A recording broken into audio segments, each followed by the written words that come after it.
This video contains subject matter that may be offensive and disturbing to some people.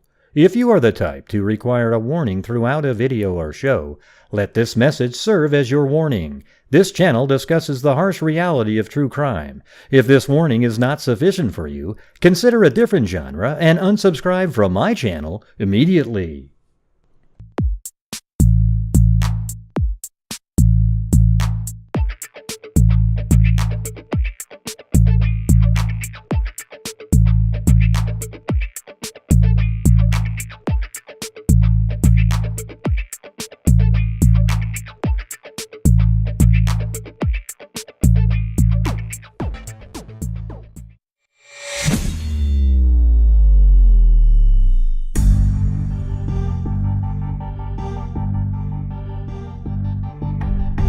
A little bit low in the seat there.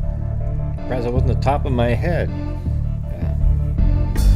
Thank you, Kelly Snyder. Very kind, very kind.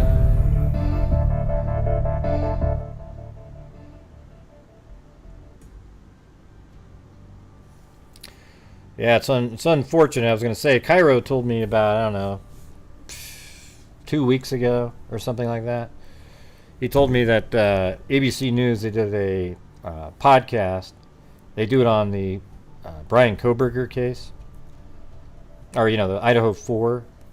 And on one of the episodes, they were listing off podcasts that that are accusing and ruining people's lives. And they said, they didn't say my name, but they played my voice when I was referring. Remember how I had a theory that I made about the boyfriend of Kaylee, because all the phone calls that were made and the fact that law enforcement hadn't cleared him yet, and they put out those phone numbers and everything like that. So I had a theory. An accusation is when you say, this person did it, there's no doubt about it, this guy is the killer, da da da, like I say with Brian Kohberger. All right. A theory is when you say, yeah, here's something that's possible. It very well could not be reality at all, but here's a theory. And you lay out a theory. And in the theory that I gave out, I didn't even use his name, for God's sakes. Okay? And what's strange is they thought they would put my comment in there, which doesn't make any sense at all. I really don't understand it. I think I go out of my way not to be the sensationalism kind of crap. And once... and then it was like about another 4 or 5 days later, they cleared him. So then I went, okay, great. Then I just completely removed the video. It was for members only, though, at that time, because I was thinking, well, it's possible. It's just first it was left out there, then it was members only, and then I don't even have it now. I think theorizing is totally different than accusing somebody, right? Huh? I don't know what that means, Mariah. So anyways, that's what he told me about. And now, obviously the trolls out there like to, it's, when people find those kind of things, they think, oh, look, ooh. But I've actually sent a letter to, well, don't bring that person up in here, Mariah. That person is absolutely crazy. Yeah, so the problem is when you people bring that up and they leave out the context of it. The only sentence they used was, yeah, and that kind of stuff, it does happen often. When I was referring to like how a boyfriend, especially if there's a breakup and something like that, it does happen. And it does happen all the time. Okay, it happens all the freaking time when there's a breakup and a boyfriend goes crazy. Now, it was just a theory based on the fact that there was all those phone calls that didn't get answered. And then we find out later that it was just his friend telling him, play hard to get, etc. And his friend probably saved his life, to be honest with you. So I don't know, man. I think I do this totally different than everybody else, and I think I do it the right way. And I have no problem with what I said at all, okay? And it was based on the facts that were presented, wasn't cleared, the strange phone calls, they had broken up, they share a dog together, etc., etc., etc. Okay, but I didn't say, oh, he did it. It was just a theory and didn't even use his name. Okay, so if you want to go out and sell all that bullshit, you can do it whatever you feel like doing. But I did send off a letter to ABC because what they did was disingenuous, very dishonest how they did that. So, anyways, there you go. It's just a really short little clip. You wouldn't even know what it meant. I'm telling you what it means. Yeah. No, it's ridiculous. I mean, way, way out of context there. You know, and that's just what they do. You know, they're lazy people. They just grab something and run with it and pretend that it is something real. You know, and like a producer, they don't really care. They get these little sort of grunts that go, yeah, how about this one? Yeah, use this one. Yeah. Okay, use this one. Yeah, this one. And nobody checks behind it to see where it came from or what it means or context or anything. And that's kind of how they do reporting these days. You could have somebody say, this guy the other day said that he said out loud, I'm a criminal. And then they take out everything except the part where he says, I'm a criminal. Right? And they go, see, he's admitting he's a criminal. Right, okay. Yeah. Or sort of like we all dislike George Zimmerman, right? Put your hand up if you love George Zimmerman. I doubt it. Okay, so here's the thing. Everybody dislikes George Zimmerman. The trial turned out exactly the way it should have, based on the law and everything that happened there. The thing is what I think it was MSNBC did was absolutely ridiculous. It was the Trayvon Martin case with George Zimmerman. Nobody likes George Zimmerman. All right, but so here's what NBC did. So they wanted to paint the picture of George Zimmerman as being a racist, which he absolutely was not a racist. There isn't, I mean, really, as the evidence came out in the trial, he's like the opposite. Okay? So the thing is they called him a racist, right? And here's how they were able to sell stuff like that. Because in the 911 call, this is what it said. Zimmerman says, this guy looks like he's up to no good. And then, well, this is what MSNBC put out. This guy looks like he's up to no good. He looks black. And it's like, oh my God, that's totally racist. That sounds racist to me. What do you guys think? Doesn't that sound racist? That order right there? This guy looks like he's up to no good. He looks black. I think that sounds racist. I think most of you think that sounds racist. But you want to know what the actual call went? It went like this. He looks like he's up to no good. And then the operator says, is he white, black, or Hispanic? And then Zimmerman said, he looks black. See how different that is? But MSNBC decided to remove the part where the operator asked him the question. Isn't that just disgusting? Just to sell the narrative. All right? I mean, what Zimmerman did, the whole situation was messed up. He probably should have got something else in terms of penalty there. But he didn't. And when you watch the trial, I mean, that would be an interesting one to go do again. The George Zimmerman one. Because it's actually pretty interesting. But I don't know. Don't you think that's crazy to do that kind of stuff just to sell a story? And that's what you see a lot on social media. People change things, right? Right. That would be sort of interesting. It's been so long. It'd be kind of weird to see how it sounds now. Yeah, and you know what's even weirder? He sued them and didn't win. How come? That's almost unbelievable that he didn't win that lawsuit. So you must have wondered who's sitting on that jury. Like, they're probably like, yeah, no, we're not going to give this guy a nickel. So, anyways. All right, I'm going to move over to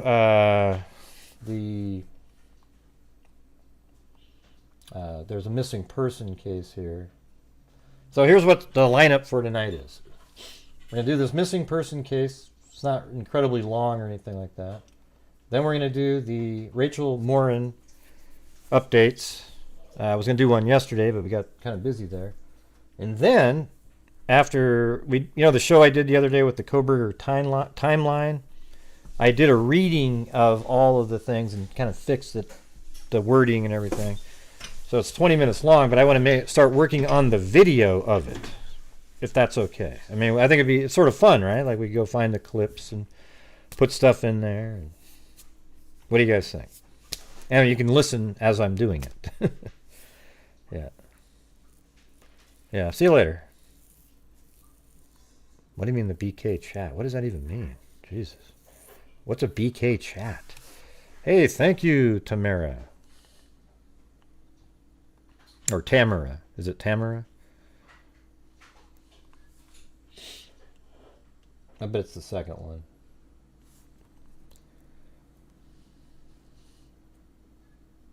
Let me get my music playing. See, this is that weird sound when it gets really quiet. There we go.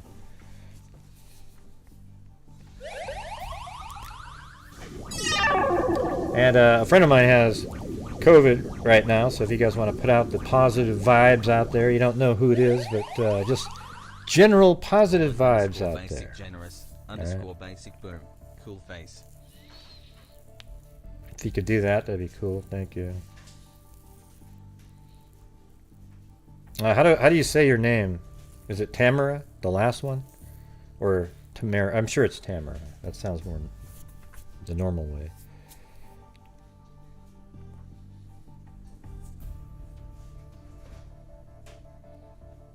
I've already watched it on here. We watched that one, Sleuthing Squadron.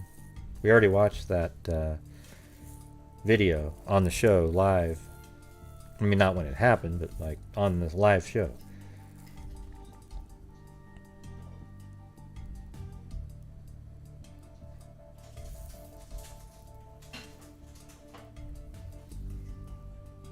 I don't even remember that case, Tamara. So maybe tomorrow. Can you send me some links to my email?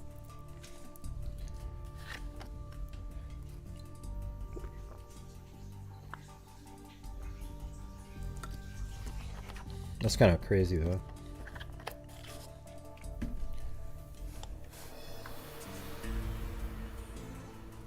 Yeah. Okay.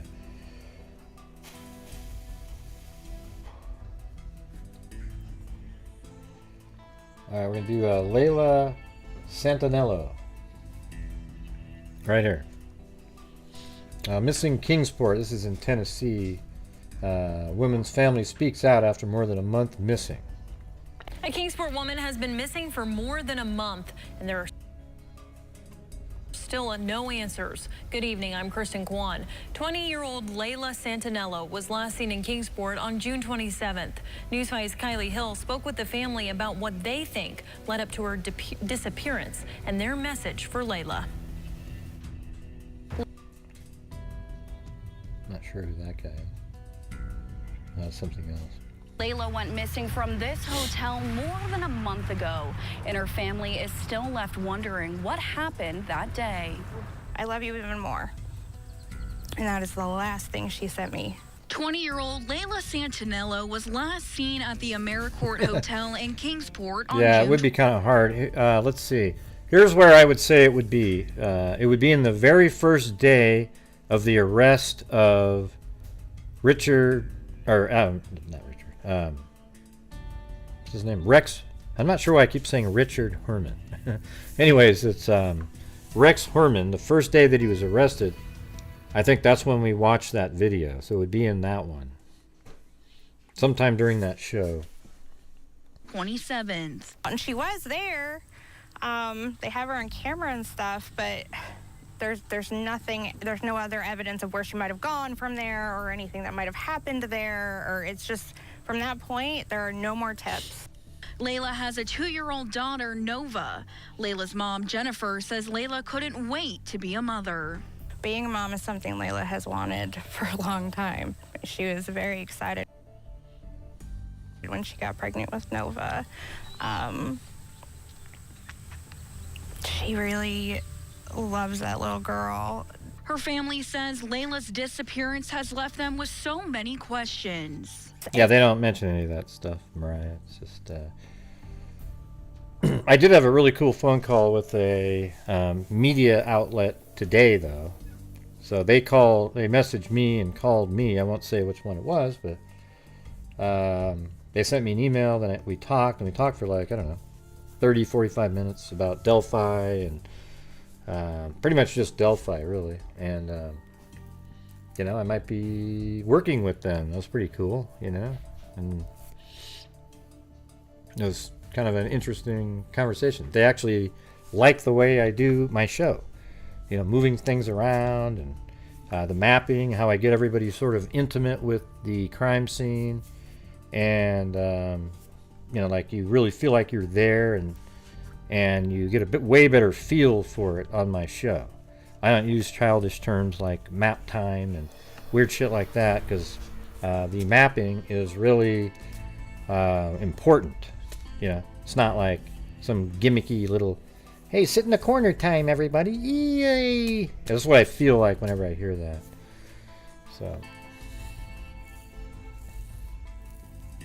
So it's kind of neat, It was neat to. We just had a conversation, kind of like a collegial conversation where it was just sort of like, what our thoughts are on the case, and felt sort of similar, and just a lot of cool vibes from those guys. So won't say who or anything, but it's pretty cool. Is it brand new today, Miss Smith?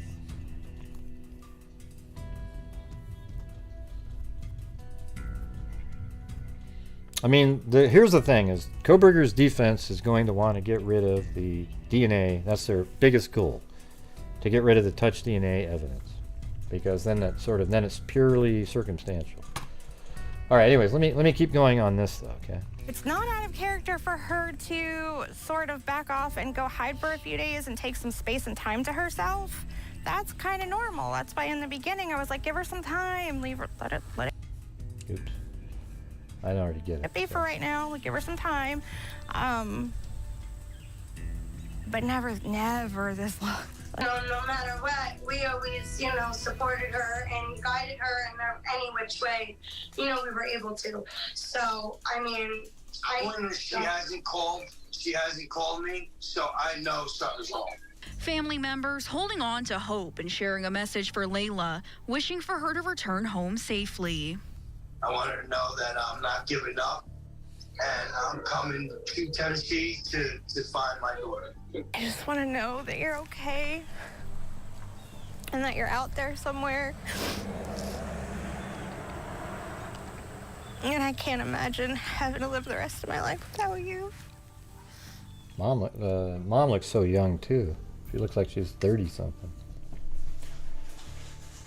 Yeah, I mean, let's see. So let's see what this says. A Kingsport woman has been missing for more than a month, and there are still no answers.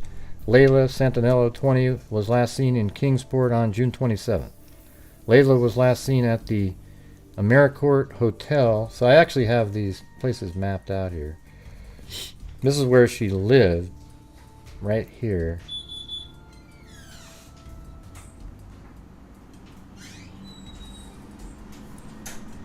Like in this house right there. Then she was staying at a hotel. I'm not sure what she's doing over there, but this hotel right here, the AmeriCorps Extended Days or whatever, AmeriCorps Hotel it's called. So maybe it was that one.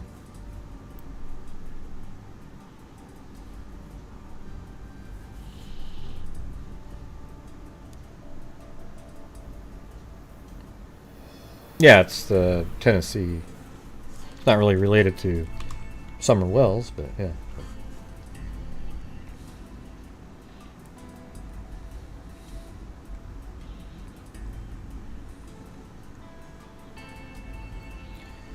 Let's see. How do you know, Gray? Maybe there's a... Okay. Layla's mom, Jennifer, says Layla couldn't wait to be a mother. Being a mom is something Layla has wanted for a long time. She was very excited. It's not out of character for her to sort of back off and go hide for a few days and take some space and time for herself, that kind of normal. That's why in the beginning I said, give her some time, let it be for right now, give her some time, says Jennifer, but never this long. No matter what, we always supported her and guided her in any which way that we were able to. Family members are holding on to hope and sharing a message for Layla, wishing for her to return home safely. That was on August 2nd, that article there. And this is August 4th. Not sure if that plays, but the Tennessee Bureau of Investigation is now working with the Kingsport Police Department in the case of missing 20-year-old Layla Santanello. Layla was reported missing by a family member concerned for her welfare in June. The last her mother, Jennifer Santanello, heard from her daughter, Layla, told her she was staying at the Amicourt Hotel in Kingsport with a friend. Like, who is that friend? Like, okay, be safe, and I love you. And she texted back, I love you even more, Jennifer said. Jennifer says she didn't think much of it at the time because her daughter is very independent, but since then, there have been no leads on Layla's case. She says the family and authorities have been checking in on every tip they receive, still with no answers. She says family members would even go back to the Amicourt parking lot for days, just waiting on her. Well, they should have got surveillance footage there. It's kind of been like stages of denial. It's fine, she'll be home, she's out there somewhere, Jennifer said. And then sort of shock where, like, you're just numb, and now I'm kind of angry, and I want to make a lot of noise, and I want people to help. Layla's a mother of a 2-year-old daughter, Nova Grace.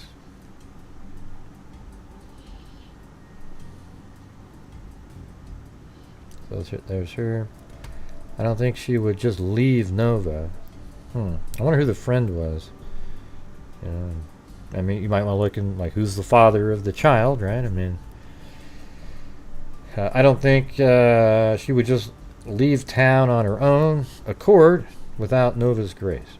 The family will hold a vigil on Borden Park on Saturday at 8 p.m. for Layla. It was her birthday. 21st birthday, which just came up. It's a scary, scary thing, said Jennifer, but I'm still holding on to hope that she is in fact out there somewhere. The Kingsport Police Department says there's currently no updates in Layla's case. There's currently no updates. So there are updates? If you have any information, you ask to call the Kingsport Police Department at 423-343-9780. Then on 8/6, so the vigil was held on Saturday. Layla Santanello's family and friends gathered at Borden Park to honor her on her 21st birthday. She was reported missing on June 27th, her last sighting being at the Amicourt Hotel in Kingsport. Layla's mom said she wished she could have celebrated her birthday with her. She's 21 today, said Jennifer Santanello, Layla's mother.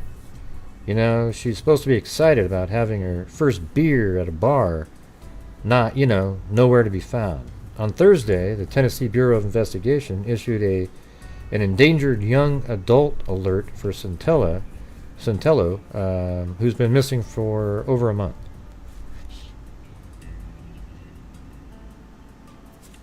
Layla's mother said she has been finding different ways to bring attention to her daughter's case.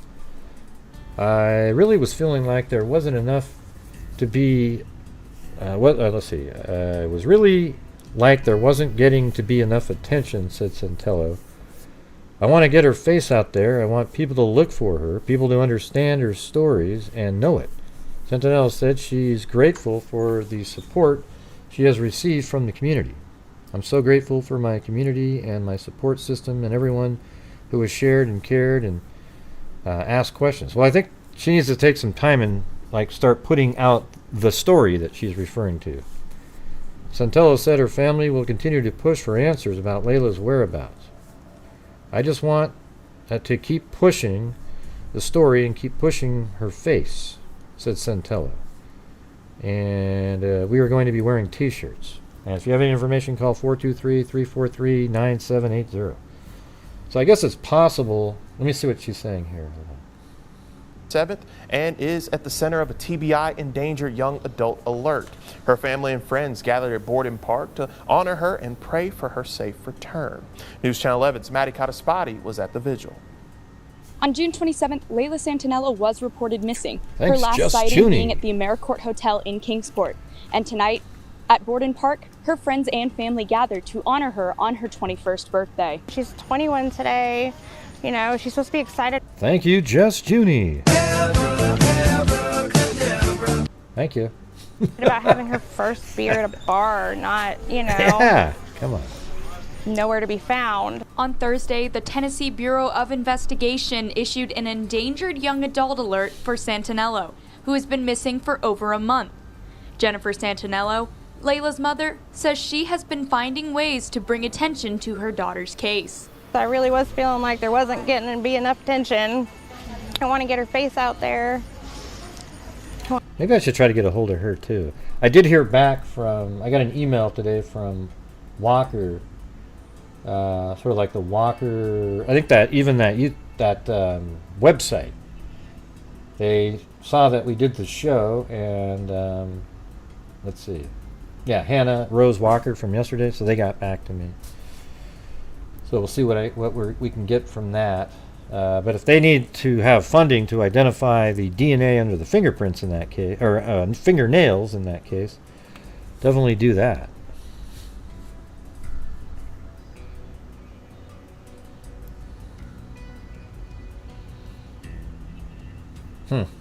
Yeah, this one's weird. I mean, there's so little information. You almost need more. Like, okay, who was she at the hotel with? Who's the father of the child? Where's the child now? You know, what was going on in her life at that time? She seems to have disappeared for other days. So the thing is in this case, this is one of those ones where it's tough for law enforcement because people are admitting that she's taken off for multiple days, many times. So what do we know this time? Is it just that she took off for a longer period of time? Or is something nefarious happening here? It sort of feels like, the way she's talking, like it's out of character to take that long, that it's something nefarious. But given the fact that she's disappeared, she said, multiple times for 3-4 days, something like that, it makes it more likely that she's still alive, out there somewhere, and nothing nefarious is even happening, than if she hadn't had that in her past. Hey, Cadillac, what's going on? Haven't seen you in a long time. Good to see you. And thanks for the memberships. Look at that. Raina Marie, Cheryl Jones, CJT Quee, or whatever. I'm not sure how to pronounce that. Cheryl Lynn, and Hurt Locker 66. I saw that movie. That's pretty good. Hurt Locker.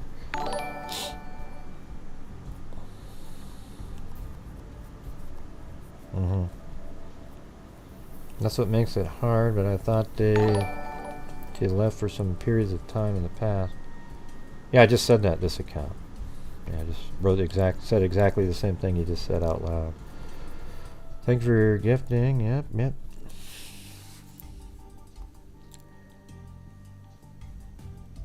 I think I gotta fix something here. Just a second. Studio.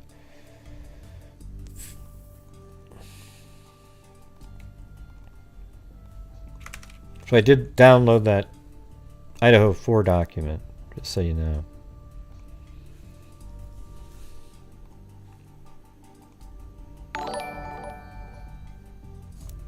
Oh, on this monitor.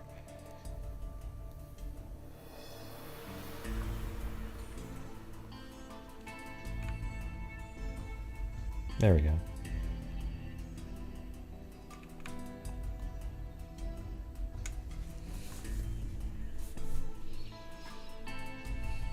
Something was going on, that's for sure. Not sure what that means. Partying to me. Yeah, I mean, she's at a hotel with a friend, but maybe she wasn't really even at the hotel.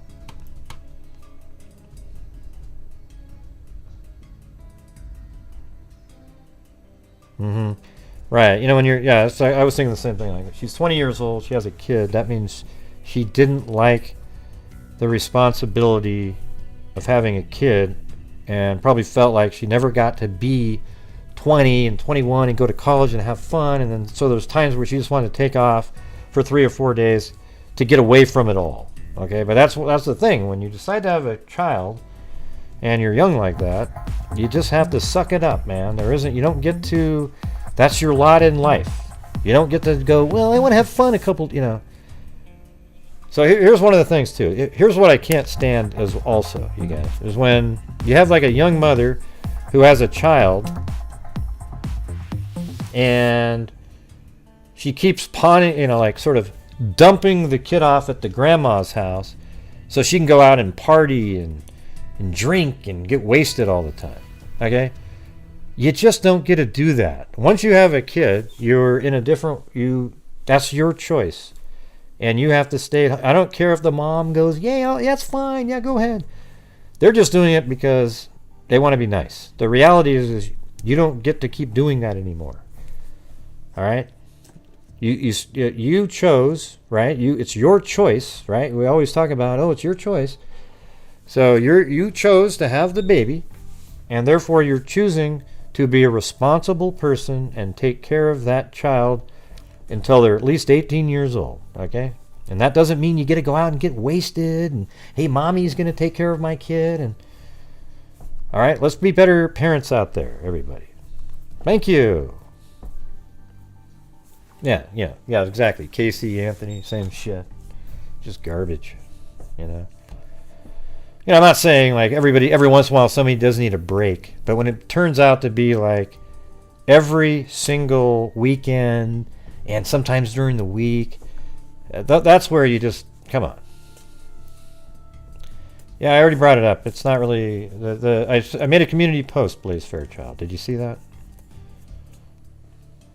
Yeah, we put a community post there days ago. It's not really, you know, Naomi Arion, Troy Driver. I think I just brought it up. He killed himself, you know. But I made a community post. You can go check it out. It sucks and everything, but, you know. I think what they should do is have a coroner's inquest, go through all the facts in the case, and deem him the killer. He doesn't get a freebie. I think killing yourself shouldn't allow you to get a freebie. Well, you can't be guilty now because you didn't get a right to defend yourself. Well, we'll do a coroner's inquest here since you took your own life, which is pretty much an admission of guilt anyways. And then what we'll do is we'll just put all the facts out on the table and have a panel of people render what they believe. And that's what the ruling will be. I don't know if that's part of our Constitution, but man, that's how it should be.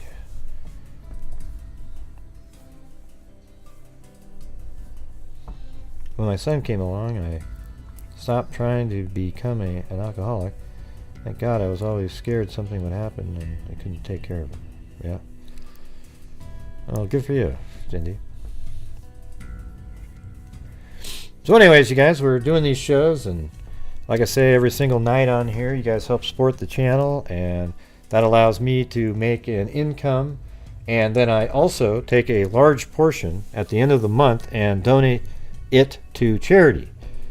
So if you're somebody new here, you never watched the show, what do you think our grand total of money that this channel, from the income from the channel, has donated to charity since January 2020? So somebody who's not a regular channel member, throw out a number. How much? And it only happens because of the generosity of you guys.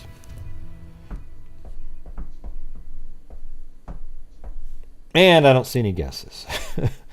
But I'll tell you anyways.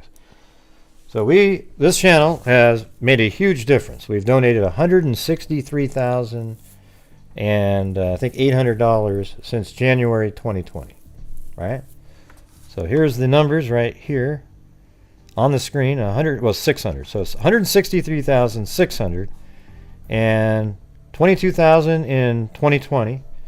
$42,000 in 2021, $62,000 last year, And we're already at 36,850 this year, which is a 163,600. And so, like I always say, this channel actually makes a difference in the true crime world, because we actually support. We've given over $20,000 to Texas Equisearch.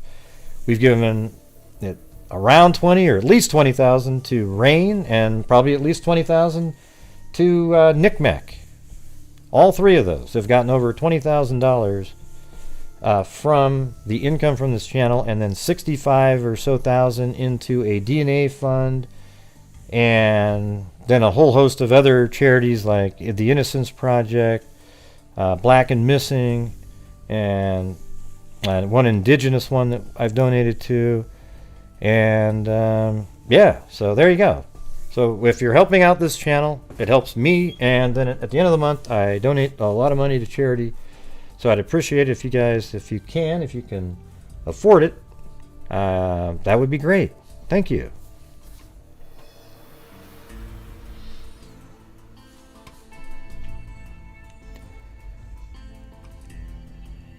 Oh, the bots should be there. The bots are working. I'm looking at it, so I don't know how they. I mean, I'm actually looking at it on the screen here. I just told you the number, Krista. Or I'll just turn them off and then back on again. I don't know. All right, maybe try to get. Well, now they're working, but yeah, I mean, other channels donate money, but they don't really say anything about it because it's not really a large. You know, it's not really. I don't know how to really phrase it. You know, because if you say it's not very much, how do you know, Gray? Well, because if it was, they would want their members to feel like they're part of it, because a lot of their income comes from them. Okay, and that's exactly what is going on here. You guys are the sole reason that I'm able to keep doing these shows every single day, right? And so I think doesn't it feel good? I mean, knowing like all of you. You know, the $5 here, the 20, the 50s, the 100s, all those things, they all are the same thing, you know? Like, for example, if 50 people gave $2, it'd be 100, right? And I literally show the donations on the screen, including the emails as they come in, except I'm going to quit doing that, because every time you do it, it shows these idiots. Look how well, I was just going to say, there's people out there that when you're showing your emails, they look at your screen to see who else you're emailing. I mean, who even thinks of stuff like that? It's weird. Yeah, I'll check them out tomorrow. Tomorrow. Want to do an update tomorrow night. Yeah. Thank you for all your hard I'll check work it out. supporting victims and their families. Thank you. I don't even know what. When you say doohickey, I don't even know what you're referring to. I don't know what they said or anything.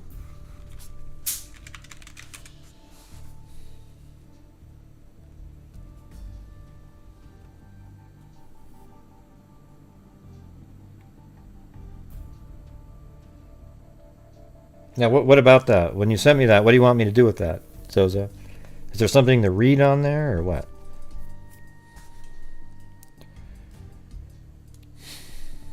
Mm-hmm.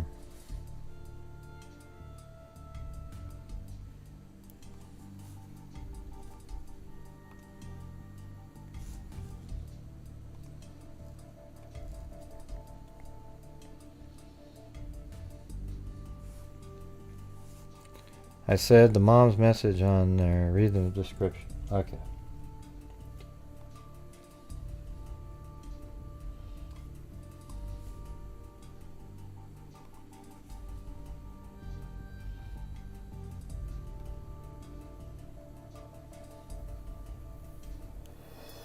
Okay, it's I'm doing this on behalf of Layla's mother. This is only official GFM for Layla and her mom.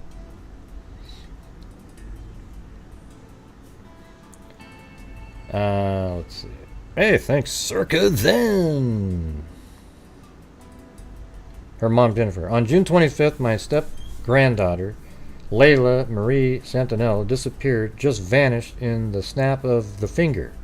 We are moving past the time of wait and see. Thus begins, has anyone seen Layla? We desperately need funds to expand our search. We are to the point of begging. From Layla's mother, my daughter has a larger than... I can post this GoFundMe on my community section if you guys want to send something over there. But my daughter has a larger-than-life personality and is loved and cherished by many. But she had her she had her fair share of struggles and difficulties. At the time of her disappearance, she was battling addiction, and that seemed to be enough to keep the authorities from taking our situation seriously. I fear something terrible has happened to my baby girl and desperately need support from my community and anyone else who will listen. Thank you, Paul Ayers. I might send some money into that later. I can't use it as a charity or anything like that. Chewbacca? Oh, I'll do Chewbacca if you want me to. Let's see, on June 24th, 2023, Michael Thompson, Layla's boyfriend, contacted me from Layla's Facebook Messenger account. He was worried Layla was in jail because he couldn't locate her. Later on that day, Layla contacted me to tell me she was okay. I responded at 6:45 a.m. on the 25th, and we had a short conversation. On June 26th at 8:49 a.m., Michael contacted me again through Layla's Facebook Messenger in a panic, insisting she was missing, even though I had spoken to her 24 hours earlier. He alluded to an overdose and talked about how when people overdose, the people around them tend to panic and dump the deceased person's body. I know my daughter pretty well, and at this time I felt very strongly that she was trying to stay away from Michael, so I wasn't taking him seriously. I believed he was trying to manipulate me into finding her for him.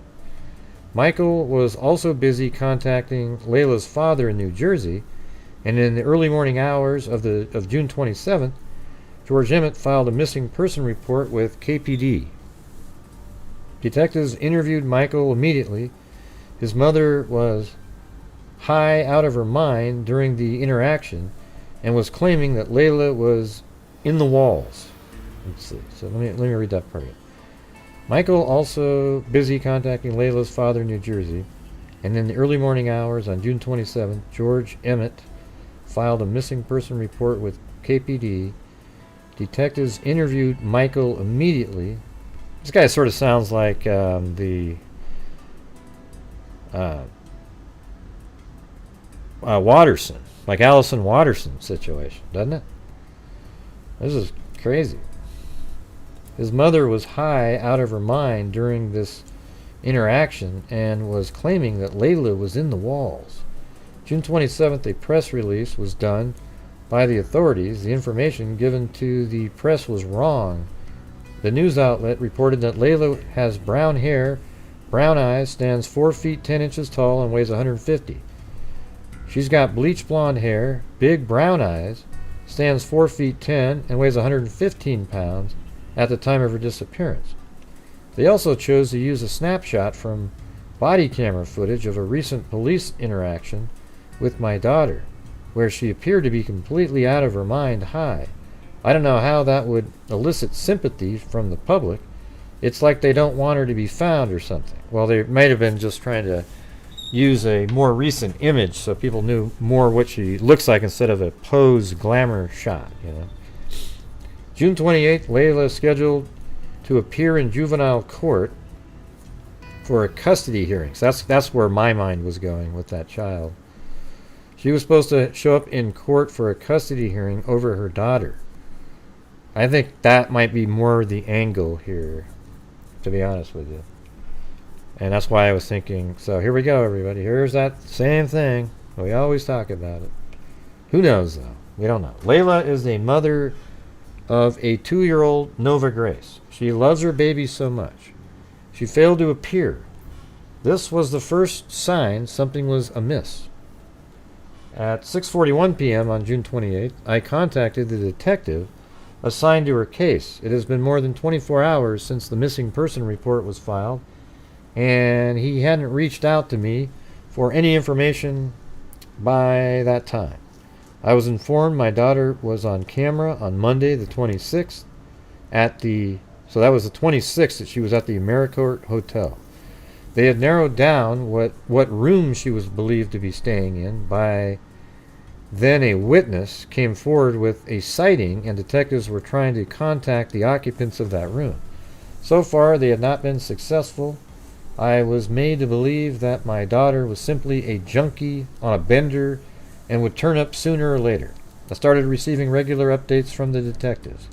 June 30th, Detective Claire informed me he was going to be out of town for a week, and the daily updates I was receiving would stop.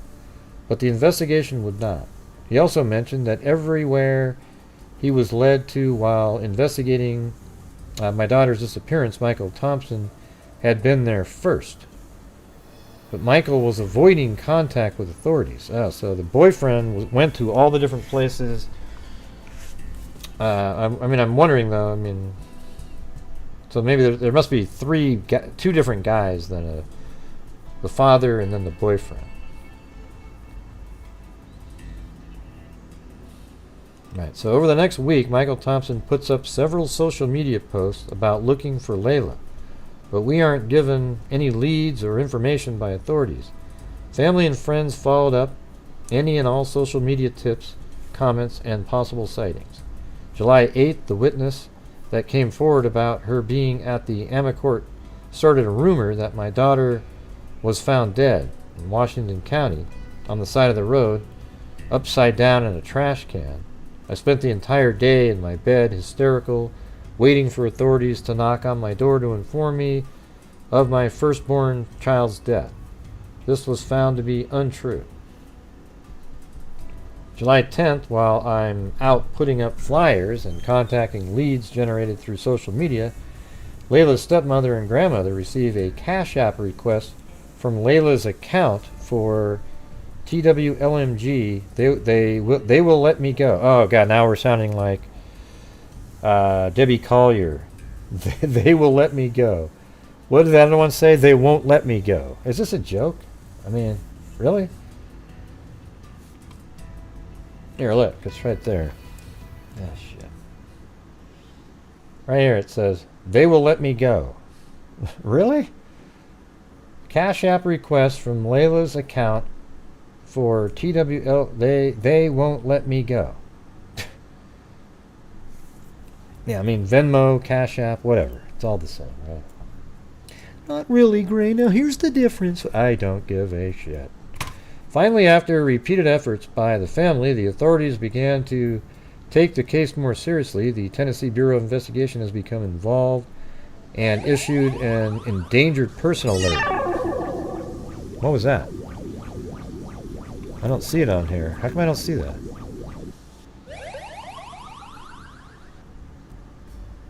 That was crazy, you guys. You guys see that one? I don't see the super chat on the screen.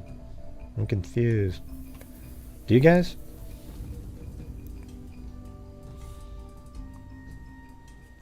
It's weird. Huh.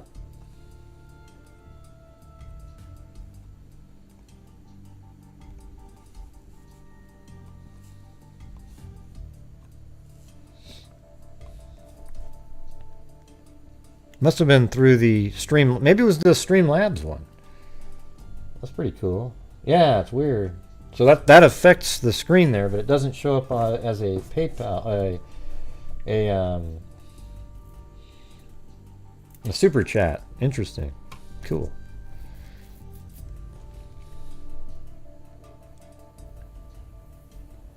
Yeah, Streamlabs is they don't take. There's no percentage taken out though. So that's pretty cool. So anyways, let's go down here. July 8th, the witness that came forward about her being at AmeriCorps started a rumor that my daughter was found dead in Washington County. I spent the entire day in my bed hysterical waiting for authorities to knock on my door. And so we already did this part. So that she got a Cash App saying they will let me go.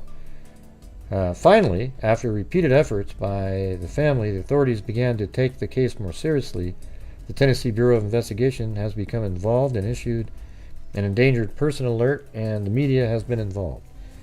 We need funds to further spread her picture and story beyond where it is today. We are holding a vigil on August 5th and need financial assistance for that. We need flyers, posters, and funds to put together search parties.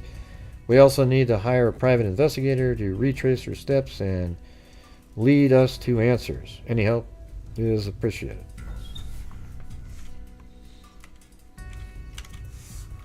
So hold on a second. I'll put this in the community section here.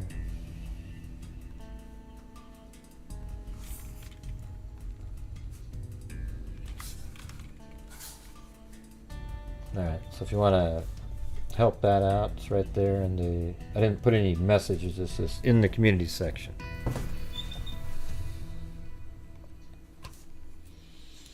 It's kind of weird that it's almost the same as the Venmo, right? In the Debbie Collier case.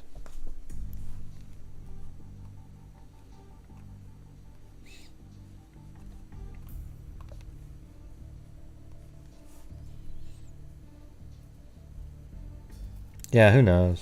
I don't know. It could mean something like, thank you, right? Or, let's see.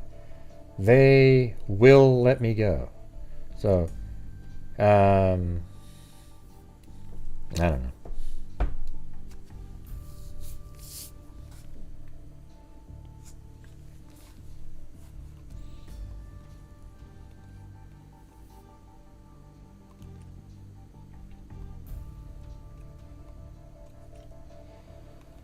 Okay, let's go. I want to move on to another case. I don't have any, I think it comes down to likely either the father of the child, something associated with that.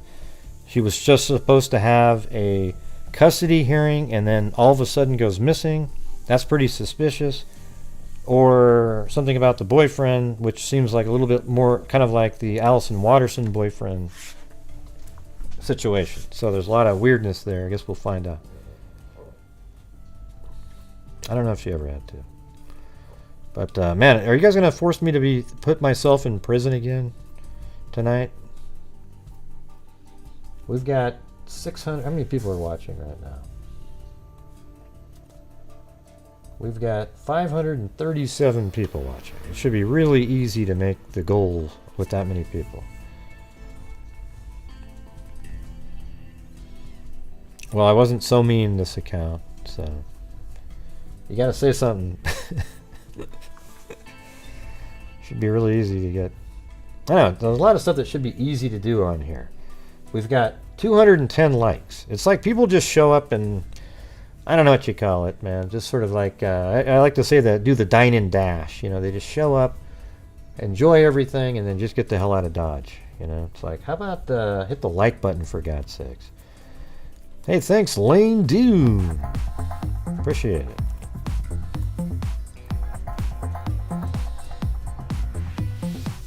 Oh, that's bullcrap, Daryl. No way, man. You're a mean person. Oh, I guess I got thrown in jail. Yep, got thrown in jail there twice. This account, American Lady, and then Daryl, man, I was so mean back to him. Yeah, hyoid bone. Again, everybody, say that fast. Hyoid bone. See? Hyoid bone. Yeah, you came in just at the like button. Thanks. Well, no, you gave away 5 memberships. That was good. Yep, we're going to be stuck in prison here for a while. Then I got to move on to Morin's case. And then I guess now we can read the DNA Koberger document.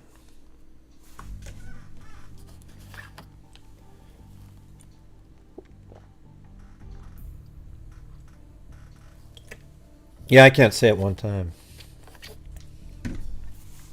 Looks like I'll be sitting here in prison for a long time.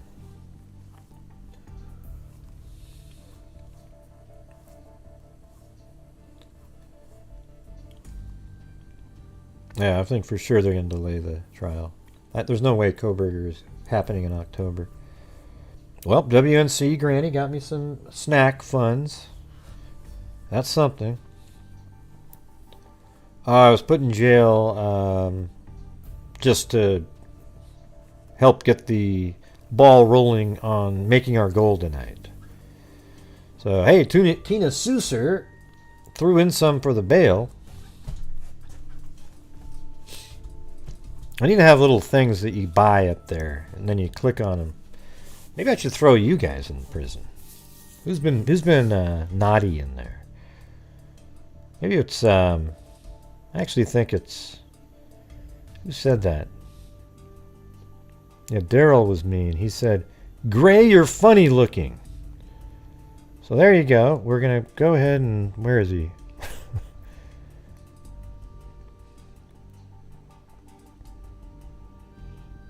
Down here somewhere. Oh, look at that. That's my freak heart there. Oh, that's the chat.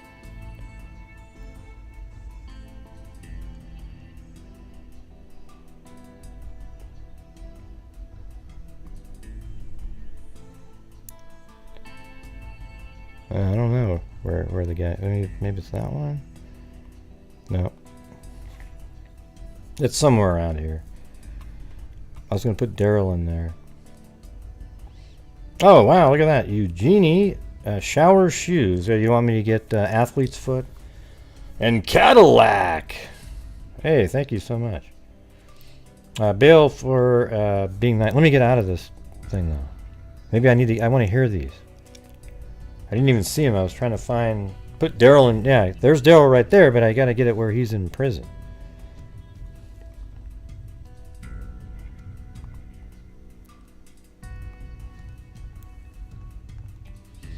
Anyways, thank you guys. That one would have sounded like, let's see, this one.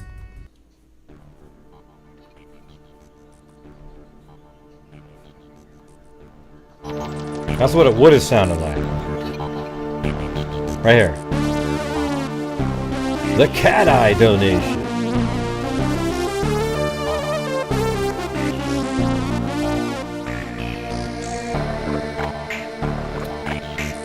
Man, I always loved that song. I mean, whatever you call it. Music.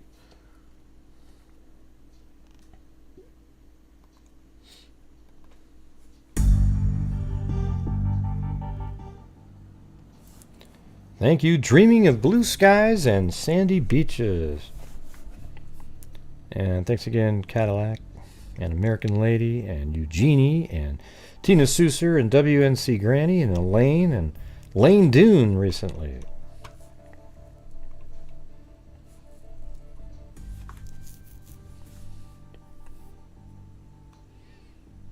Yeah, I need an electric guitar, yeah. You like the rap? Yeah, those wraps, the ones that they sell over at the teriyaki shop, those are great. Yeah, you get the ones with the teriyaki chicken and the got some rice in there. I like that one.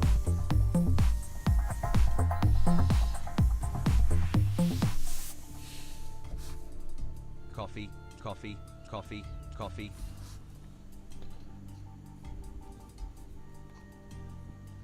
Coffee, coffee, coffee, coffee. All right, guys, let's do the Rachel Morin now.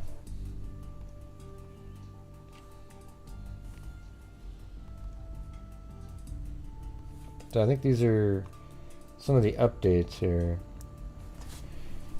So some of this stuff's sort of interesting. Father who found the body of Rachel Morin, 37, is in a tunnel, reveals chilling details after she was murdered on a Maryland hiking trail, as police say they've received 90 tips about her death. Yeah, you guys remember it, right? It was, yeah, right here.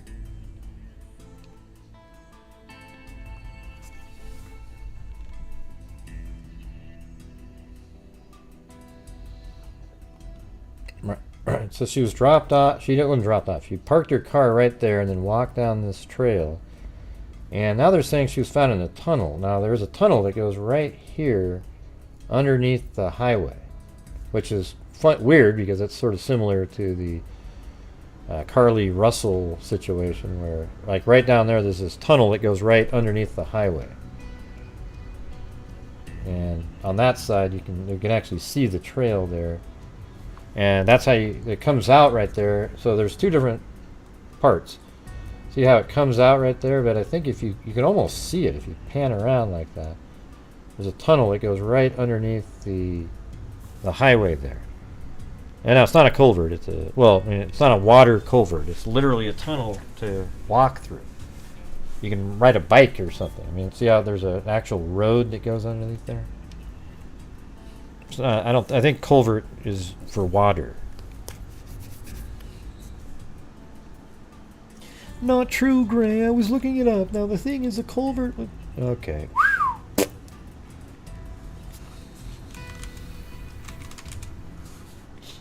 Culvert, a tunnel carrying a stream or open drain under a road. Okay, so it's not a culvert. It's not a drain or anything. It's literally just a tunnel to get through. And you can see the path. I mean, hell, there it is right there. Look at that. Watch this. That's awesome. Right there. There's the other side of the tunnel when it comes out. And with a bike path on it.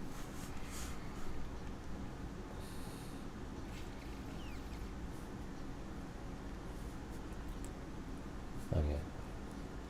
I was looking up culvert to make sure. A father who found the body of Rachel Morin in a tunnel revealed chilling details about the discovery as police say they have received 90 tips. Michael Grabarzeski, whose daughter was friends with 37-year-old Rachel. I mean, yeah, that's sort of coincidental, isn't it? Joined the search and called police when he discovered her body in a drain in a tunnel on the Ma Pa Trail in Maryland. The way in which the mother of five's body was found caused cops to launch a homicide investigation. Well, what's he saying? So that's him right there. And there's maybe the tunnel. But then there's other people that said that she was found in a culvert, not a tunnel. So maybe there's a different thing going on somewhere, and they're just assuming he was talking about this. So up here he said, I got down, speaking about the search efforts, local Michael Gabrzeski told WMAR, I got down and searched the tunnels because I had a feeling about these tunnels. Man, is it really that tunnel? That looks like that she would have been found in 5 minutes in that one. And I walked forward to search the one tunnel, and they searched the one, and that's where they found her. I hope she can find a final resting place in her family so that door can be finally closed. Yeah, really? Yeah. So they can get the investigation on and hopefully catch the person that did this trifling act.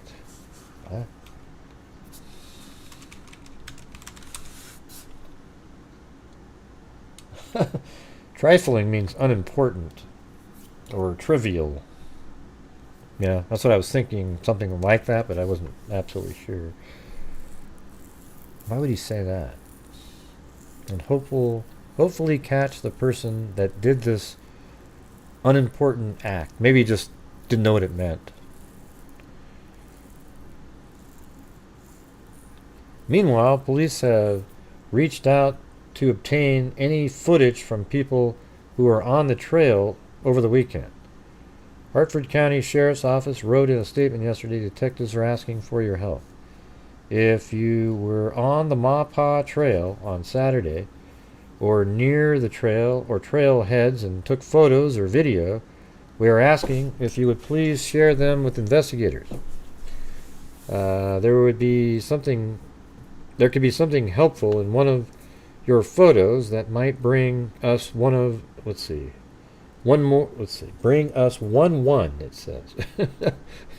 Bring us 1 more piece of the puzzle. As of this morning, we have already received nearly 90 tips from concerned community members in reference to the murder of Rachel Morin. Thank you for the support you have given.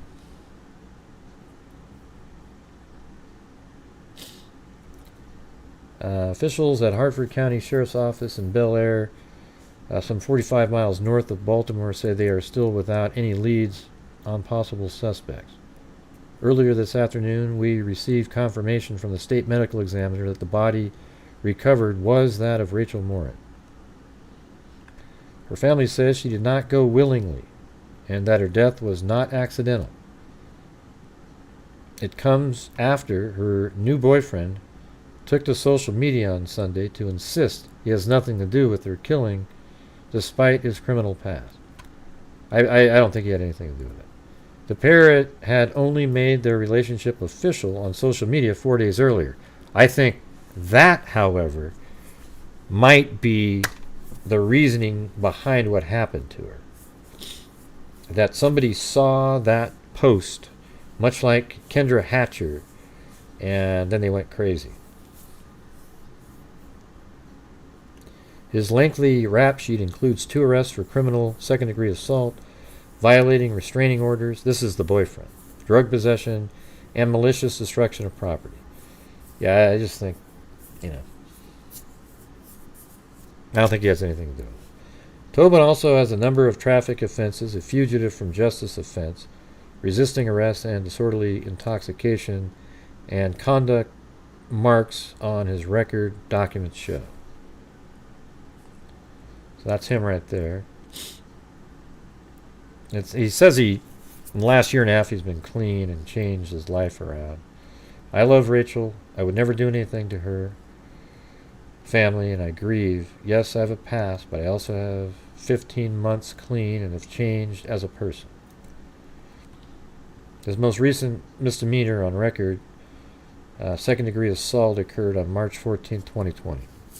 In an update to their statement on Sunday, Hartford County Sheriff's Office said at approximately 1:07 p.m., a female was located deceased off of the Ma Pa Trail in Bel Air. The identity of the victim, as well as the cause and manner of death, are still under investigation. She was 5'2", 107 pounds. What the heck? All right, anyways, let's do this.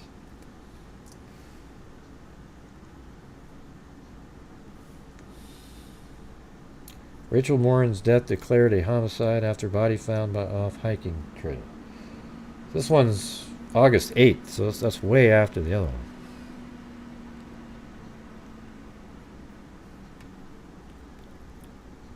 one. Who's trying to send me an email?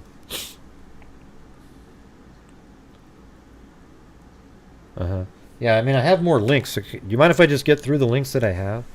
And then if I don't cover the one that you're talking about, then try to get a hold of me. I mean, we just started doing it, all right? Have some patience, Gosh, Gray, I was just trying to help. Right, but how about you be a little bit patient, okay? I'm going through... We haven't covered it for 3 or 4 days now, so I'm going over some of that stuff. The Maryland sheriff overseeing the homicide investigation of Rachel Morin, who was found dead Sunday on a popular hiking trail, told Fox News Digital that she was murdered and urged the public to come forward with tips. So, send me the link that you're talking about. If I don't cover it, then I'll open it up. This is not an accidental death or an incident where she took her own life. This is foul play on the part of another. Morin, 37, left their home at 6:30 p.m. to take a walk at Ma Pa Heritage Trail in Bel Air, Maryland. So, I think she might live right here. Don't know, but let's just say 6:30 p.m. leaves.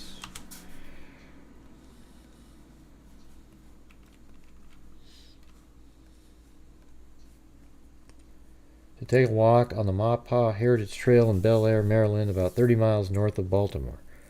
Her lifestyle was active, Gaylor told Fox News Digital. This wasn't unusual for her to be out. When the mother of 5 didn't return, her boyfriend, Richard Tobin, called police at about 11:30 p.m. to report her missing. The next day, a person found her body on the side of the trail a little after 1 p.m.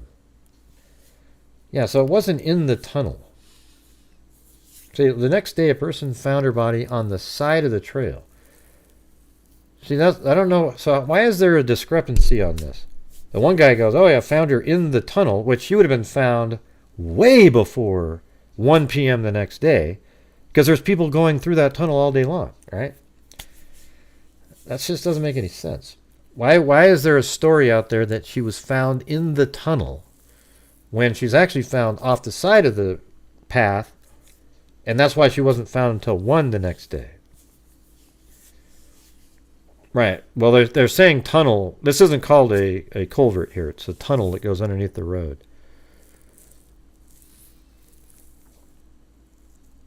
Huh? Tunnel is from police scanner. Well, where's the... Maybe we should listen to the scanner. What do you guys think? Is that something quickly... so that was like 1 o'clock. Hold on. I think this is all local time. Want to try it?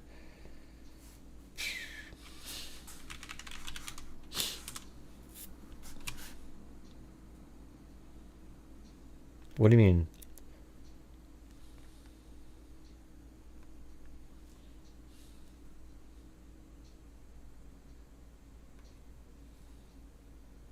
Now, what's the county that's in?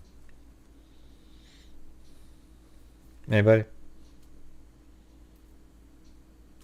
No, a lot of people keep saying that over and over again, Cindy. Although, check that Daniel Kelly count up there and see when that was created, would you? Thanks.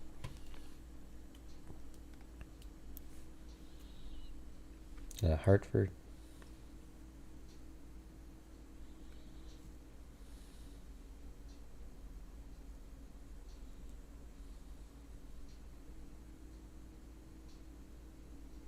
There isn't one. What county is it in, everybody? Oh, that last case was Tennessee. I'm in the wrong place. Oh, man, my brain just went... It's in Connecticut, right?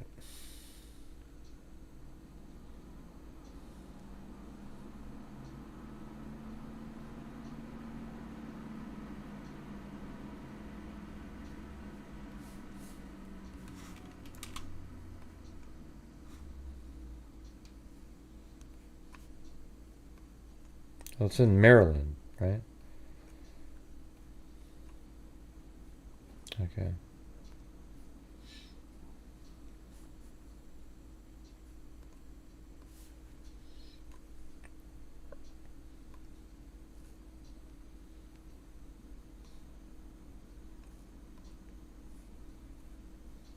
Oh, wait, let me go. I don't want to waste time here.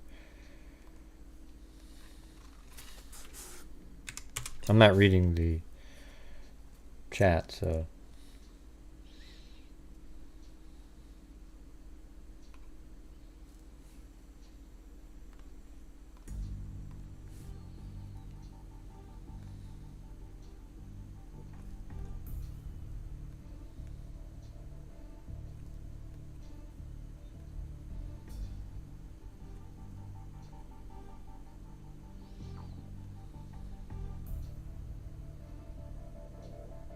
I keep doing Tennessee again. God, Gray. Man, my brain is just like... COVID!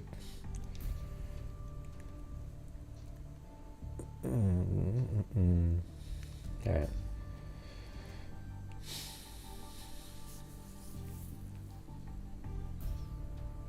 So it's probably, what do you think, public safety or something?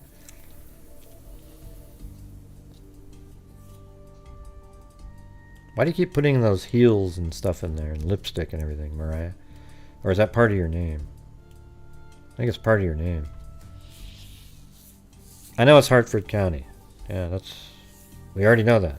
Like 15 times people have typed that in. Yes, we know. Hartford County, Maryland. Yeah, we know. Yeah, I got it. So it's probably not fire and EMS, maybe public safety first, I would think, right?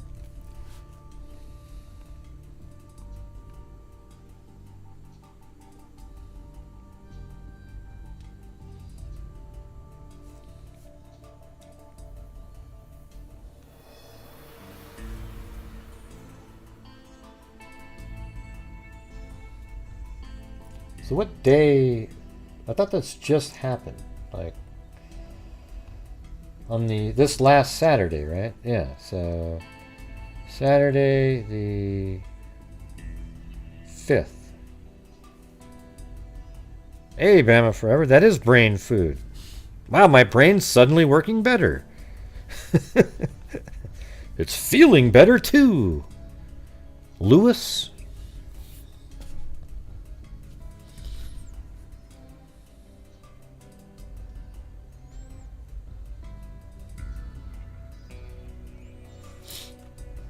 Well, you can start a patrol unit this way.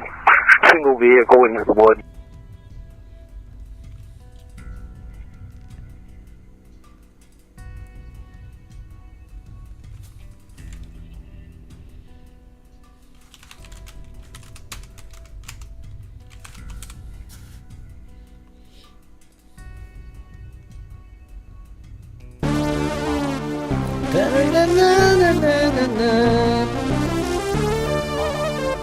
Hi, what's up?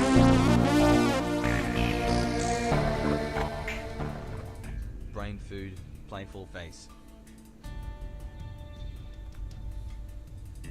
1355. It was around 1 There o'clock. an animal Right? control complaint over on Brookside?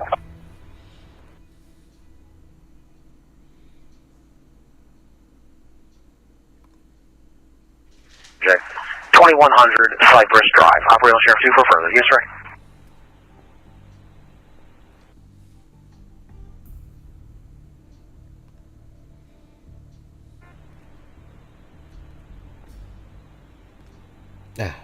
Okay.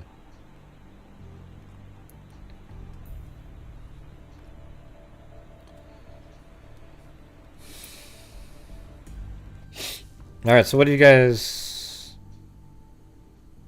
Oh, it was Sunday. God, you guys just wasted my time. My God.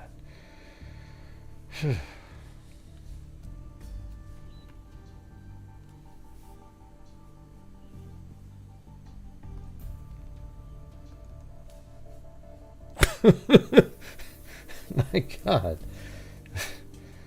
Oh, Jesus, it was what a waste of time. I thought it was found at 1 o'clock, though. In the article, it said 1. Well, right here it said, when the mother of 5... That's a different story. No, that's the story. That is the one.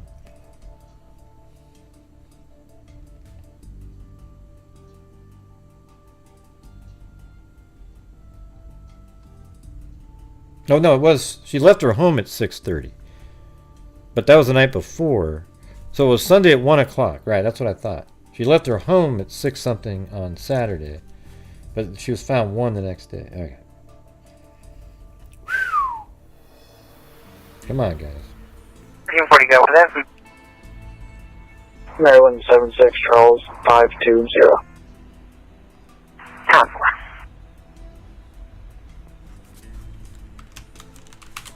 728 Anna Drive, in Garden Drive, Hillview Court, Talker BMS 1243.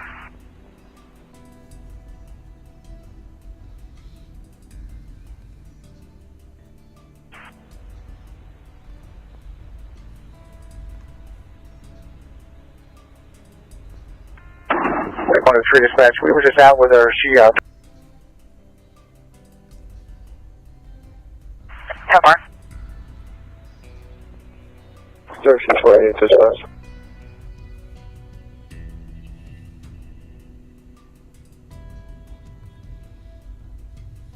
Not seeing the house. He just advised if they still need me once they get set up. He said they should be fine, but Let's just use those 4 then. There.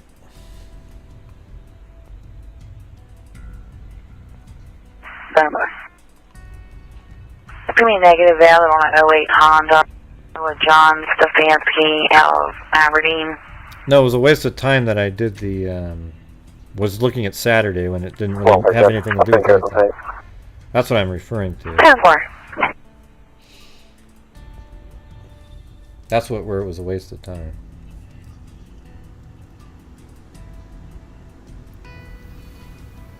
Alright, let's see. Alright. So we'll put this in here.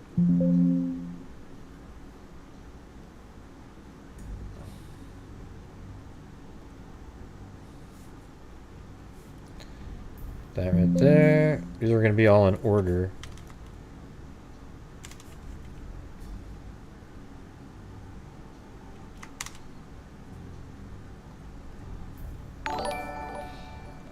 By the way, you guys should watch that trial. It's pretty interesting. It's one of the more interesting ones we've done in a while. 1320. Just what exactly on this call for? 1 Baker 3 needs additional units due to a large crime scene. If you can switch to attack 2. Maybe that's it. A large crime scene. Wow. So it was like a battle. She was being chased around or something like that. I think that's related. What do you guys think?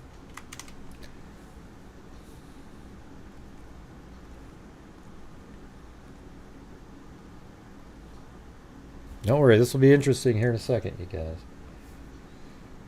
You know what I'm saying? So now we're at, ooh, did I get that right? Okay. So we got like an hour and 35 minutes of... hold on. There. Alright, so that's 2 hours right there. And then we're going to select it all and effects, special tool, no, special truncate silence. And what did that do? I don't think that worked. Hold on. Effects, special, truncate silence.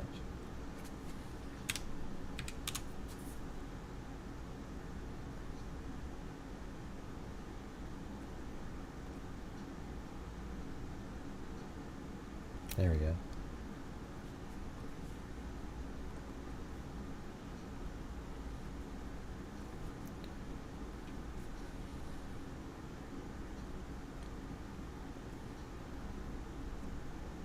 Man, this is dense stuff here. Like there's a lot of stuff on here.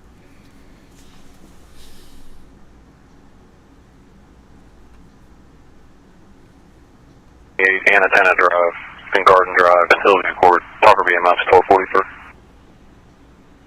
So the call came in at 1.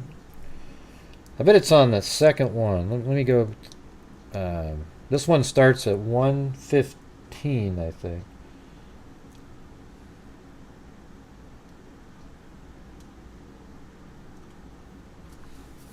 Oh wait. At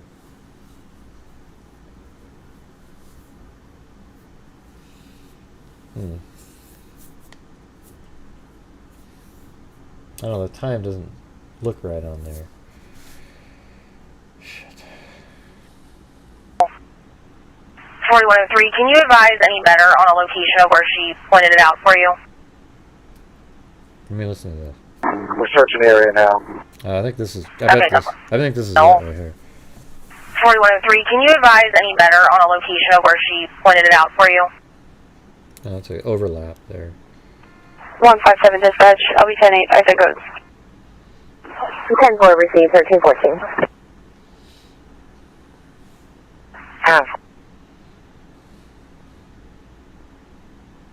FSU dispatch. 10-8. I'm going to be 1076 at the office. I need to do some things before. 103 dispatch. We were just out with her. She directed us to the tunnel where to go. We're searching the area now. Okay, go for it. 154, 10-8. That was a good guess of mine, wasn't it? 7006. What's the closest address that you can? See, I know that that's there, but there's some these really dense stuff right here. Let me see what's going on. Reference the call for the Mon Pa. Just received a call from a Cecilia. There it is. Who's stating that That's they it. have located the Rachel subject. God, I'm good at this stuff. I just saw this dense audio there, and I thought, that looks a little like something's going on there. I mean, that's crazy, right? Reference the call for the Mon Pa. Just received Can a I call get a from boom? a Cecilia who's stating that they have located the Rachel subject on the Mon Pa going through one of the tunnels that runs under 23 near mile marker 2.75. Priority 4. 1371. Can you go ahead with that message again? That's right. We just received a call from a Cecilia who's advising that she has located the missing Rachel Morin subject on the... So isn't it weird? Like, there's a lady named Cecile, or whatever the hell her name. But the thing is why is that other guy saying he found her inside the tunnel? I don't get it. Reference the call for the Mon Pa in a tunnel that runs under 23, priority 4, near mile marker 2.75 on the Mon Pa. 10-4.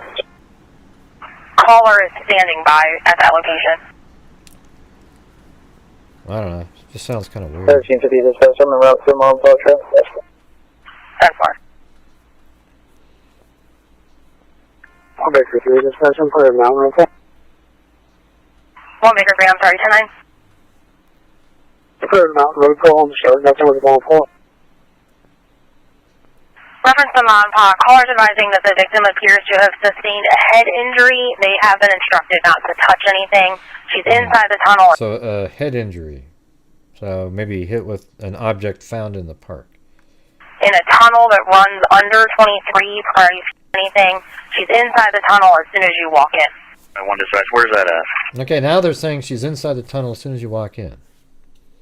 But let me ask you guys something. How come she goes hiking at 6 o'clock, right? And they don't find her till the next day at 1 p.m. in a tunnel that's got like a bike path that like probably I don't know, 100 people would go through there. How's that possible? Anything. She's inside the tunnel as soon as you walk in. Walk in. Where's that at? 7101. They're advising near mile marker 2.75 on the Mon Pa in one of the tunnels. All right, let's see. Let me get back to the trail. It's over here. And so the tunnel would probably be right here. What mile marker are they saying? Let's just make sure we got the right one.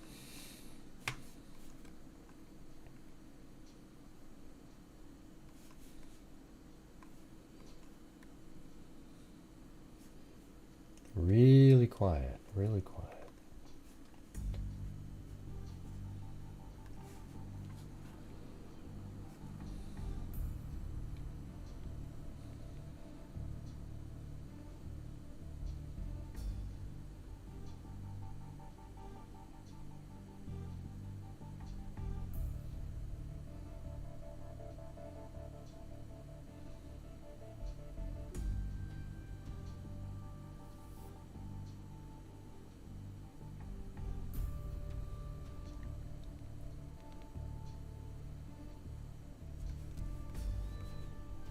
What the hell are they looking at?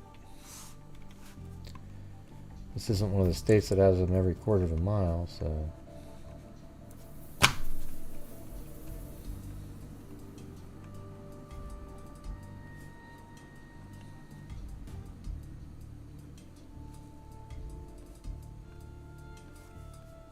That's probably one right here.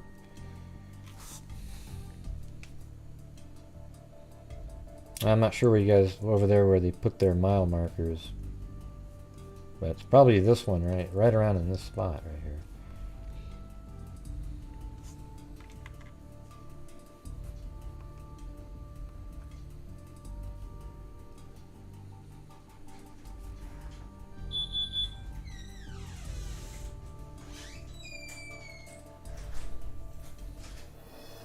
I guess I could keep playing the audio.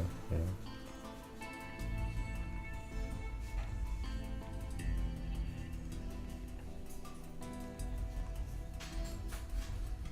Anything.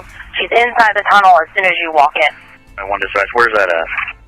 7101. They're advising near mile marker 2.75 on the Montauk in one of the tunnels that goes under 23. You said under 23? This is 24. That's where I have the information. That's 24. Showing in the call. Alright, you're out. Where the hell's 23? Dispatch to Medic 71. Are you direct? That's correct, gotcha. That's right, nearest the ID. 1355 dispatch. I think you just got that wrong. 1355. There's an accident, that's all. I'm sorry, 10-9 that? It was an accidental 911 hang up. 10-4. Is anyone out with the Cecilia caller who found the body? One of the three dispatch, we were just out with her. She directed us to the tunnel where to go. We're searching the area now. Okay, go for it. What do you mean? You directed a tunnel and you're searching the area? What does that mean? 154. Just right there in the tunnel.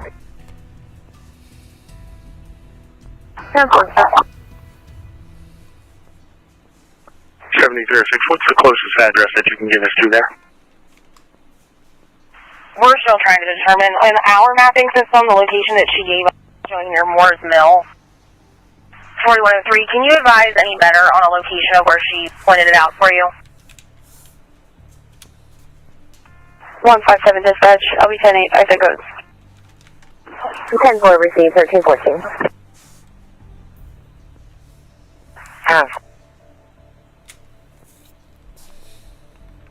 FSU dispatch. 7. 10-8, I'm going to be 1076 the office. I need to do some things before. One of the three dispatch, we were just out with her. She directed us to the tunnel where to go. We're searching the area now. They kind of have these overlaps. Okay, go for it. I can see it. I can see it there.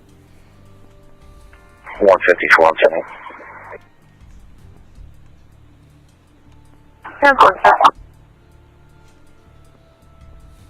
7306, what's the closest address that you can give us to there? Yeah, so that's a repeat. We're still trying to determine in our mapping system the location that she gave us, showing near Moore's Mill. 4103, can you advise any better on a location of where she pointed it out for you? 157 dispatch, I'll be 10-8, I said goes. 10-4 received, 1314.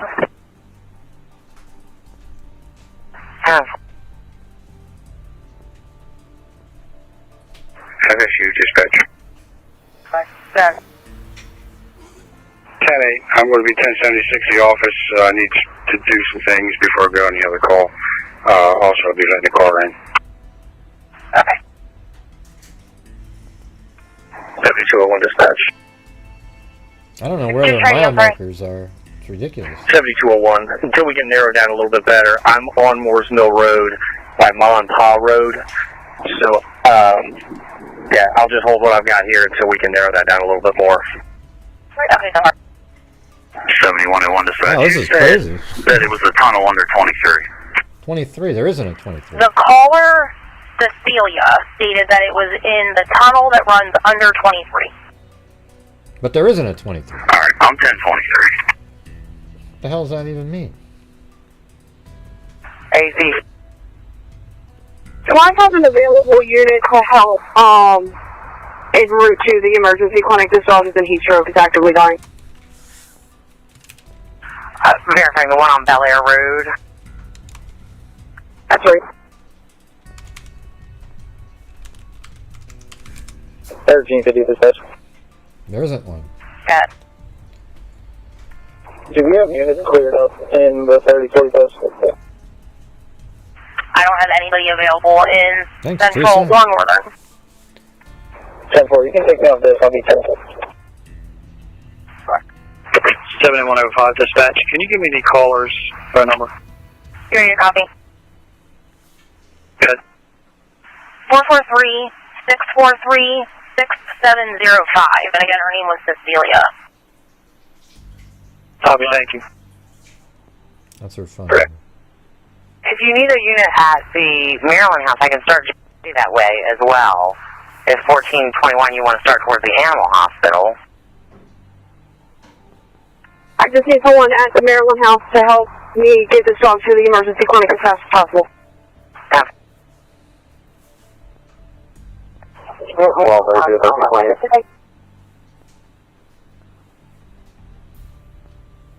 you, client. 10-28. 1328. Good. 1232 is trying to raise you. Good. 4107. I'm out with the complaint and she's going to show me where it's at. 4107. Are you in town or are you in Farsville? Medic 31 around 224-1318. Alright, anywhere near East West Highway? That's where I'm at. That's right. Johnny, there's a 1033 at Sheriff 1. Respond to 696 Bel Air Road. That's 696 Bel Air Road. It's going to be for a suspicious vehicle in the parking lot.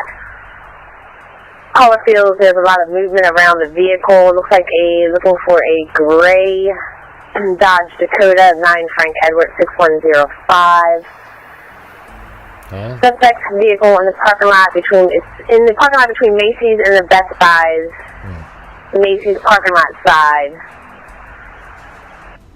Caller does not want contact. Caller feels it's suspicious because the back of the vehicle doesn't look right. Caller would not elaborate when asked. There Only isn't a stated if you 23. see something, say something, and there's a lot of movement around the vehicle. No additional time now is 1319. 156, 176. Oh, there's one. You're saying it's between 1 and 65? What does that even mean? 4107. All units, just 1043. 4107's radio is currently plotting on the Montauk just prior to mile 2.75. Never mind. It looks like a small bridge 75 of the trail or East-West Highway? of the trail. It's showing 2.75 on the trail. Can you see that? Can you see where I'm at? Because I'm right by Newport, and I don't see them anywhere. Okay, give me 1 second. I'll try to pull you up. Yeah, there's no 1371. I'm at mile marker 15123. Gonna go down to this drainage ditch. It's just AM 988. Where's the 23 then, if you know where the 23 is? Placed you on a walk-in at the precinct. Reference a previous assault. What's it called, the 23 that's here? I'm out on You know what's the worst thing in the world? People, yes, there is a 23. Okay, well, where is it then? You know, like, help out a little bit. It's not showing on... There's one. Okay, there's 23 right there. There we go. 24 and 23 right there. So it's way over here. How does that even work? 41-1. That doesn't make any sense. 54 dispatch, I'll be like 157. It's called East-West Highway, okay? That's how you can help out. So there's 23 right here. 84 dispatch, I will be entering southbound traffic from the Maryland house, getting on 95. 10-4, did JFK How come that wasn't arrive? showing up before?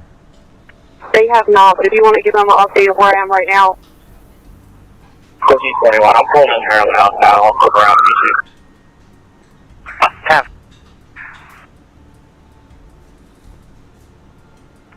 Medic 21A has arrived, 224. Medic 21A arrived, 224, 1323.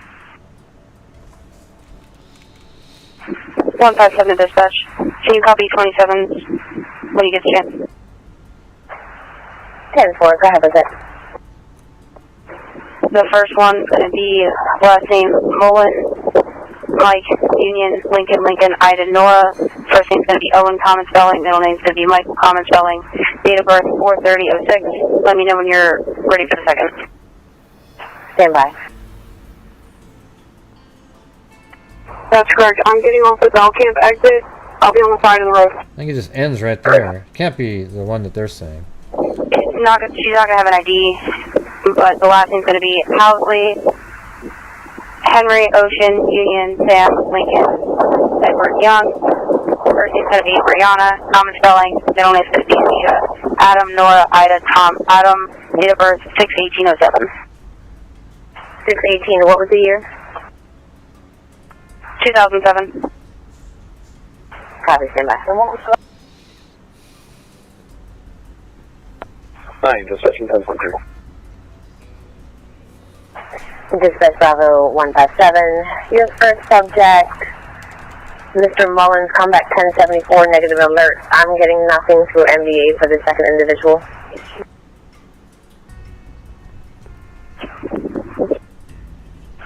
Thank you.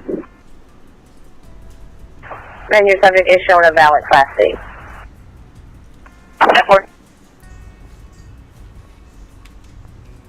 Station 26, copy, Maryland 28. Go with that. 7 Charles David, 1964. I'm sorry, sir, you have background. I copy 7 Charles David. 1964. Stand by. Henry 712, dispatch 10-8.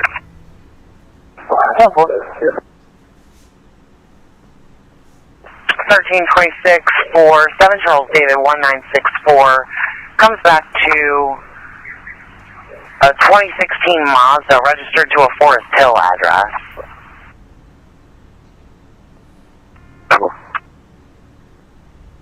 Dispatch Adam 98 Ocean King. That's correct. Correct.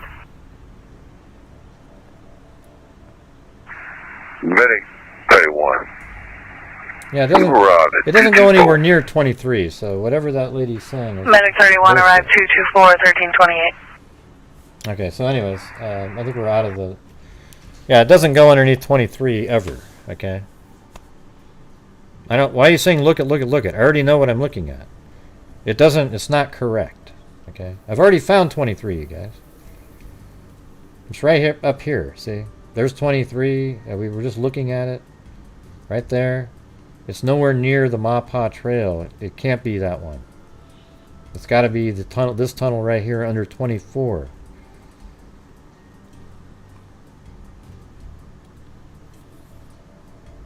You've been telling me what?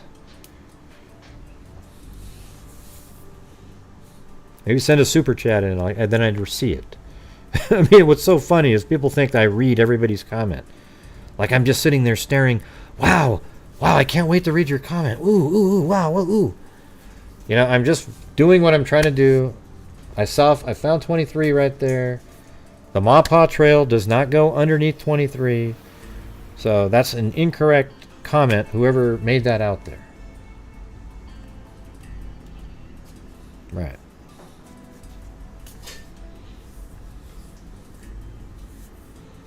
Who cares if you live there for 28 years? I just told you the name though, didn't I? See, I helped out Mommy and me. I said, I know what the name of 23 is now. See, it's way up here. Look where the path starts, right around in this area, and it kind of goes down like this. That's where Mapa Trail goes. So 23 is way up here, so I'm not sure how that could be correct. I don't know. I don't really want to spend more time looking around at culverts and things like that. Sounds like she had head damage.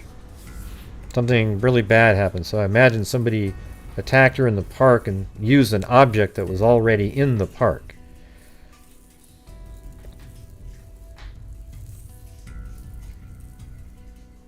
Yeah, American lady. So mean to people that are just trying to help. Doesn't feel like it sometimes. Feels like people just want to jump in with, hey, I know something, but they don't give you enough information to do anything with it. Is one dispatch mentioned Moores Mill Road and Maupaw Road? Let's see. Moores Mill Road.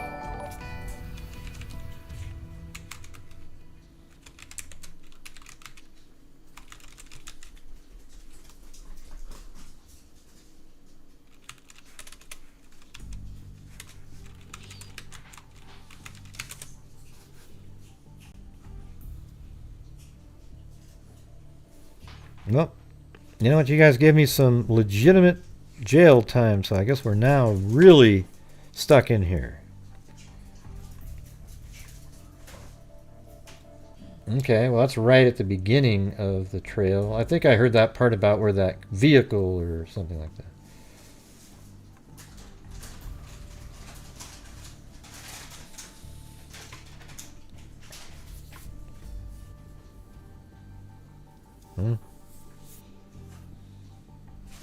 Welcome, Mariah.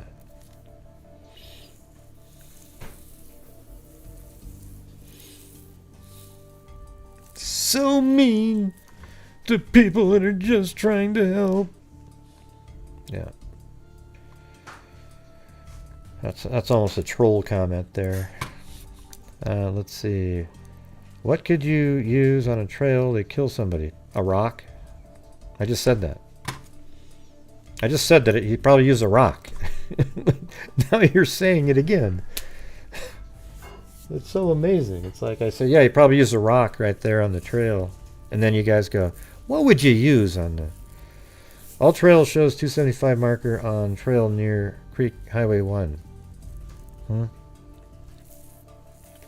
Maybe it's the trail marker 275, not highway marker.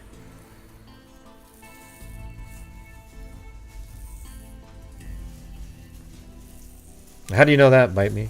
That there was a bloody rock found in the tunnel. Thanks, Ashy Snow.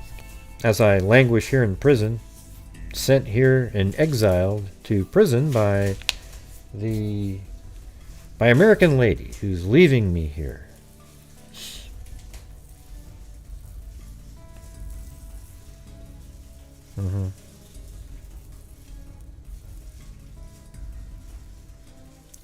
So currently we just have a cup of coffee for me while I'm in prison. Thank you, Ashy Snow.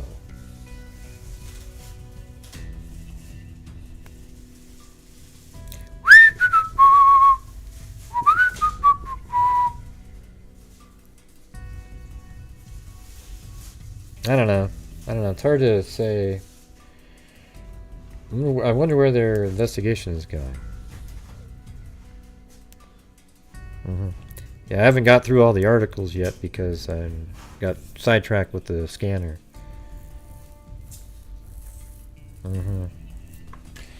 Well, they should know that by now. Yeah, it's just kind of like my thing. I mean, here's how it works here, though. If you want to help out, be really specific on something where I can just go there and we're right there. You know, not, hey, it's on between 1 and 24. You know, like, how does that help anybody? They must have meant Route 24. Yeah, I think it was, they must have meant 24. 23 wasn't right. I think the 275 might be the mile marker on the trail itself.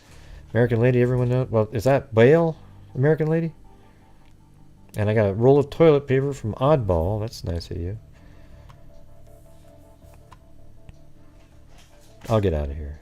That was enough. I didn't deserve the jail time anyways. No, it doesn't go through 23. I just showed you a second ago. So, and you're the one that's nasty. Let's see, I saw a picture of the Ma and Pa Heritage Trail sign, and it had police tape all over it. So where is the sign?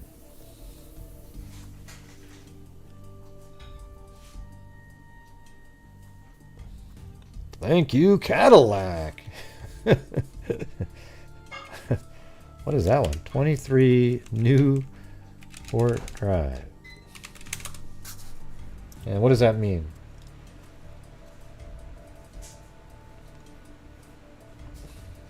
What's 23 Newport Drive? Why am I typing that in, Schroeder? So you're saying that's the tunnel right here?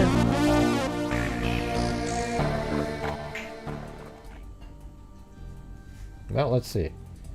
If it goes through there, let's see if it goes through there. Well, it looks like... well, how come the map that I just showed doesn't have that on there? So you might be right. You might be right.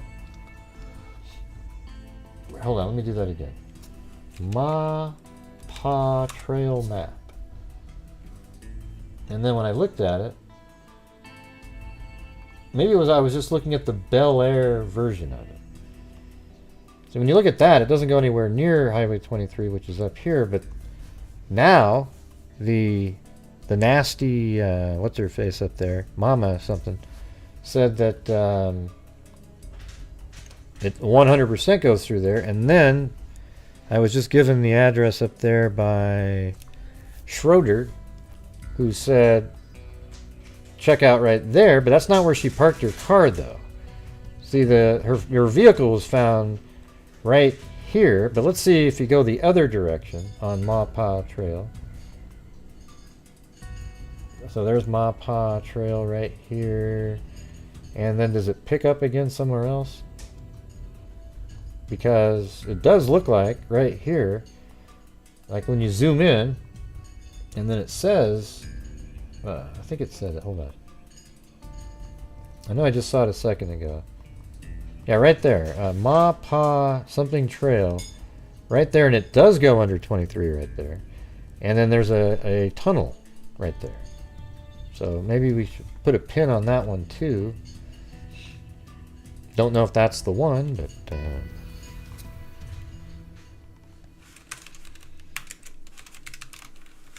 yeah, so it doesn't, the trail must not continue on. Let me follow this around for a second. It goes right there, and then through here, and then like that. And then probably here it stops once it gets there. And then it starts up again somewhere else. Let's see, hold on. Yeah, it's weird. It comes out right there, and then it looks like it starts up again down here. I don't see it how well, there it is again, Ma Pa Road, so maybe that's how it kind of continues. Don't know. So if you live there for a long time, you should check it out.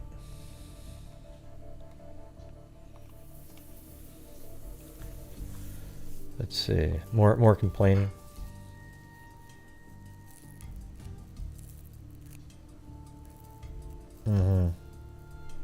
Yeah, we always get these people that come in and they're just these absolute experts everywhere. You know, what you could say is, well, the Ma Pa Trail breaks up, and then about a mile later it starts up again. And then,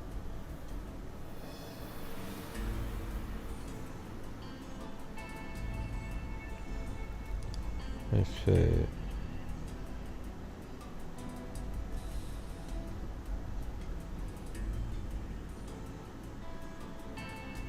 Yeah, who cares if she's lived there for 20-something years?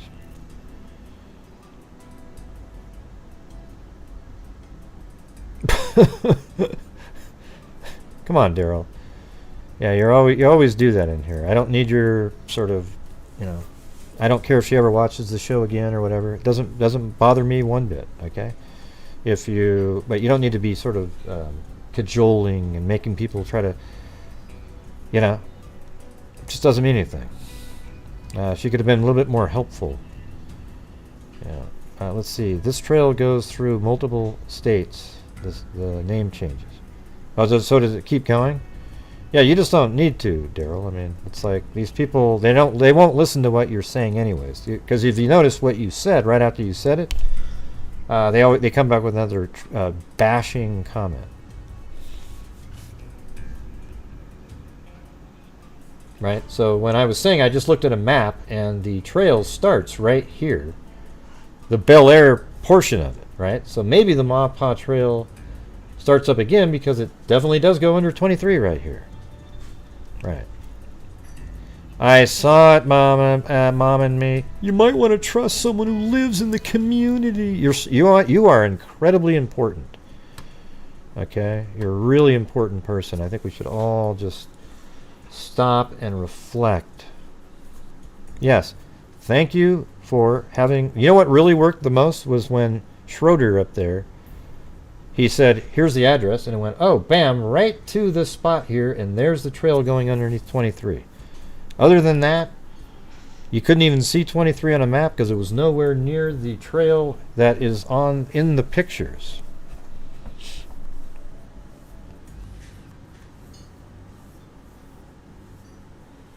All over one number. Yeah.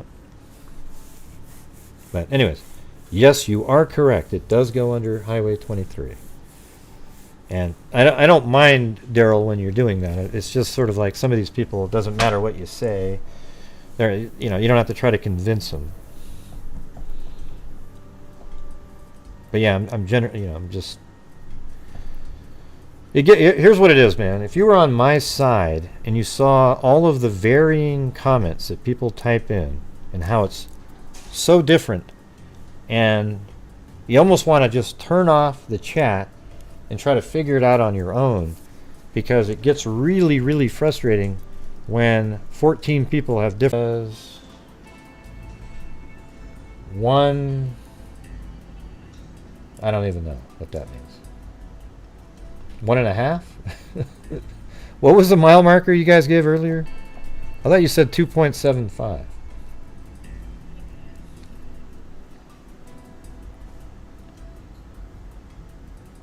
No, I know. You always back me, Daryl. I appreciate it. But here's what it was. It was like her comments back. She didn't deserve somebody even sounding like that. I was joking around because I said the name of it, and she said that she'd never even knew the name of the highway in all the years she lived there. So here's where it says 1/4. So where's the 275 if that's the spot right there? So that would be even further down here then. Now let me measure something. So from there to here.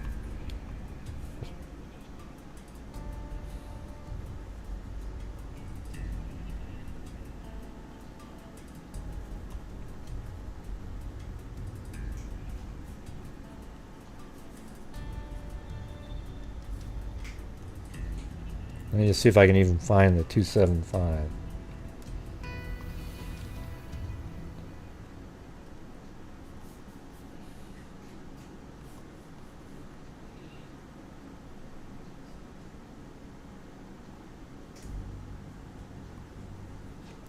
Now we're at mile 4?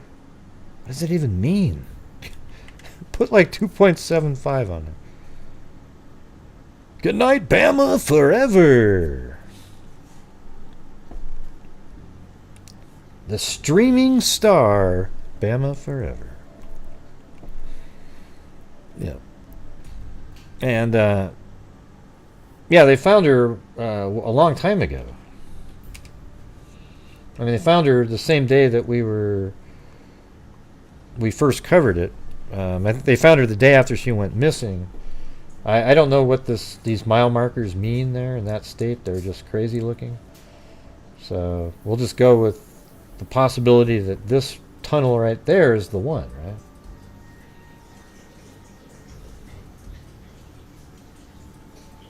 And I guess it goes like that and over here. But what was she doing way over here? See, I don't know. I'm having a hard time believing that's the tunnel. You know why? Because she parked her car right here, and there's no actual, like, the tunnel doesn't continue on in this direction.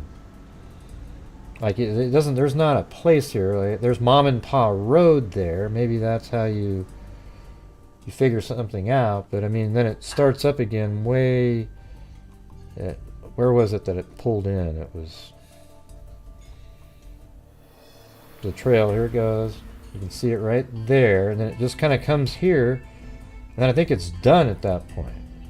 But maybe you turn on like Melrose Lane or something, and then you come down here, and who knows where it picks up again. Do you know Mommy and Me? Well, you should go read your comments up there, Mommy and Me. But anyways, where does it continue? Hey, I'm going to put you on timeout if you keep talking about what you're doing here, okay? I'll just do it anyways. Just move there, but I figured the suspect wouldn't have much space to move a body since it's pretty public.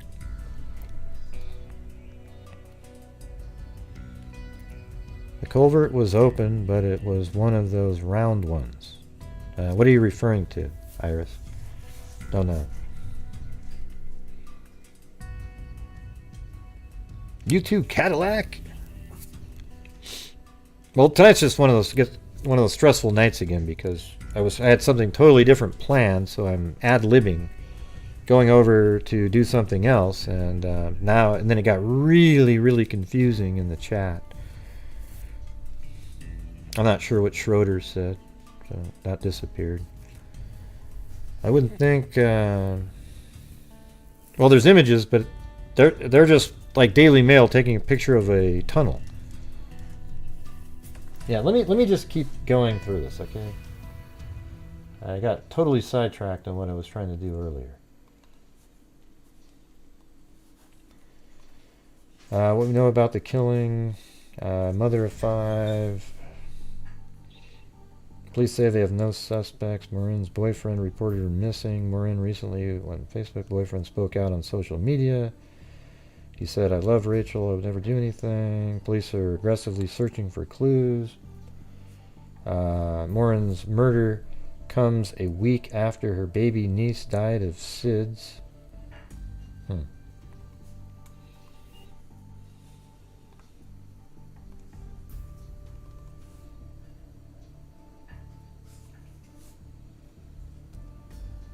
What were you trying to give us some more information, Schroeder? Because your address looked pretty good. I just doesn't match what they're saying. So, a body was discovered near the 6.5 mile trail walking route. Okay, just near the trail. Yeah.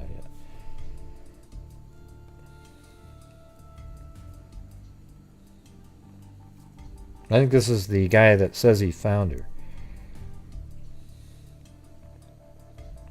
The search for a missing woman in Harford County came to a tragic end earlier today when neighbors found her body at a local trail in Bel Air.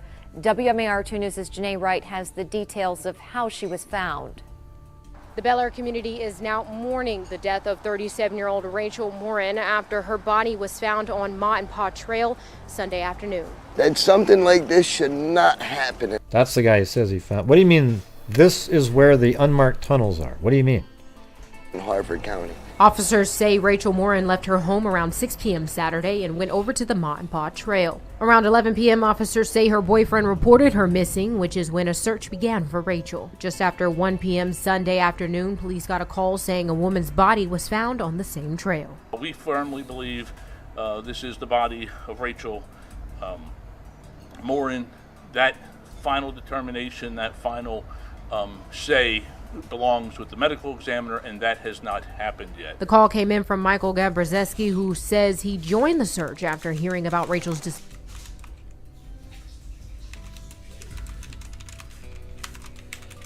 Did somebody send me the Fox one? Fox Baltimore? Is that this thing right here? Alright, let's see. It's a dramatic first-hand account from the man who says he uncovered the body of 37-year-old Rachel Morin. As investigators have already announced, the mother of 5 was found on the Ma and Pa Trail early Sunday afternoon after her boyfriend reported her missing Saturday night. But tonight, chilling new details into the deadly discovery. Fox 45's Rebecca Pryor joins us live from the trail with more from this man. Rebecca? Mary, brutal and gruesome is how Michael Jaworski describes what he and his stepdaughter say they uncovered. Today, he took us to the Ma and Pa Trail to show us exactly where he says he uncovered Morin's body. It wasn't far from the William Street entrance here. I'd estimate only about a quarter mile in. And before we share what he says he saw, we do want to warn viewers the details are... Mary, brutal and gruesome is how Michael Jaworski describes what he and his stepdaughter say they uncovered. So maybe the stepdaughter. Today, he took us. Maybe the stepdaughter's the one that was on the phone. To the Ma and Pa Trail to show us exactly where he says he uncovered Morin's body. It wasn't far from the William Street entrance here. I'd estimate only about a quarter mile in. And before we share what he says he saw, we do want to warn viewers the details are graphic and what you're about to hear might be disturbing. I had never walked it myself. What did you say again? Michael gets here. I'd estimate only about a quarter mile in. And before it wasn't far from the William Street entrance here. I'd estimate. Right. So look at the William Street entrance is the one that I've had the whole time. Okay. This is William Street, not far from there. Doesn't it make more sense that it's this tunnel right there? Doesn't it?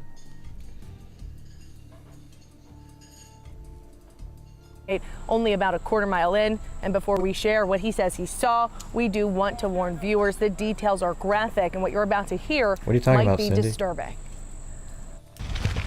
I had never walked it myself. For Michael Jaworski. I told my stepdaughter. Hey Daryl, you're still here, right? I always feel bad if I make somebody feel bad. You know, it just gets so stressful doing these shows sometimes. I know from your perspective, it's just people watching, and you know, but it's not really like that for me. I got so many things I got to control on the screen, and make sure that I got the right information. Why are you just typing in Culvert?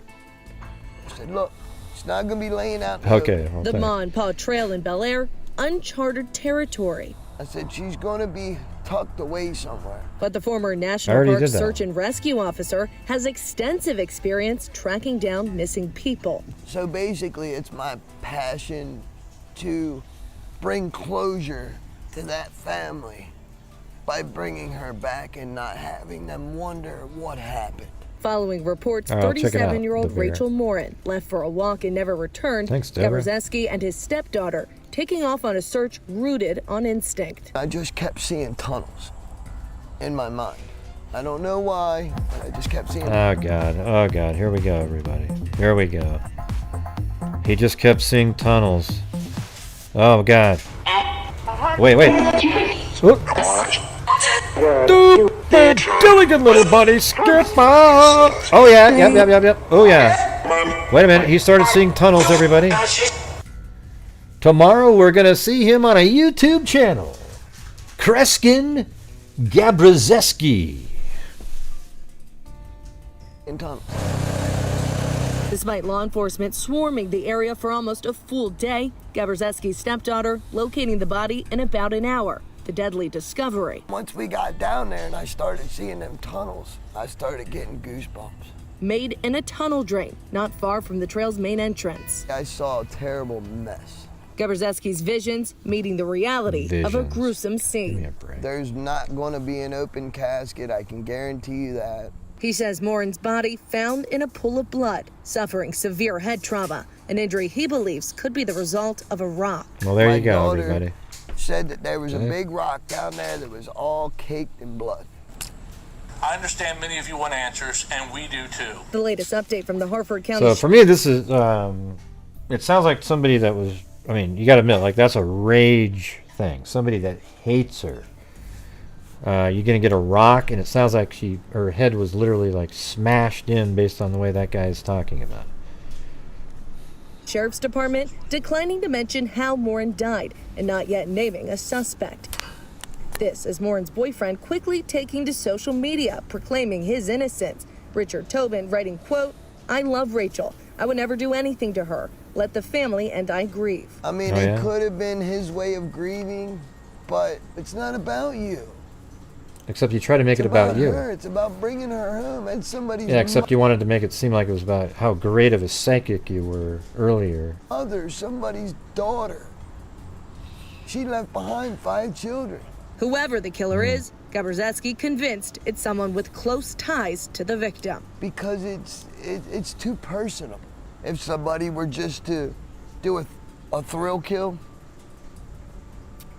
it wouldn't be as brutal as what we witnessed. How do you know? How do you know? Now, court records reveal Morin's boyfriend does have a history of domestic violence accusations. In today's brief. What, did you do something wrong there, Susan? Yeah, that's crazy. I mean, so I wasn't picturing that much, but it sounds like, by the way he described it, that the head was just like pretty much like squished with a big rock. Just crushed, I guess, is a better term. Yeah, that's why I was thinking the same thing, Krista. Now he's this like true crime expert on what a thrill kill would be. You know, like what? Just tell us what you saw. Thank you very much. Okay.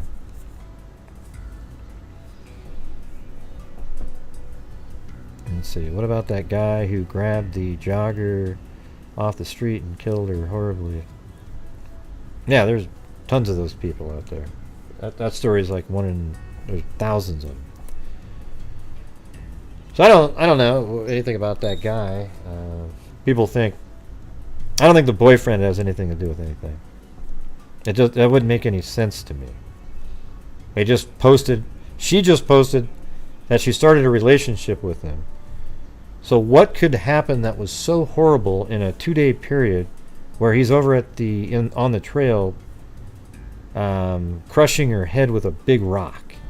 And she's feeling good enough to go do her normal walk routine.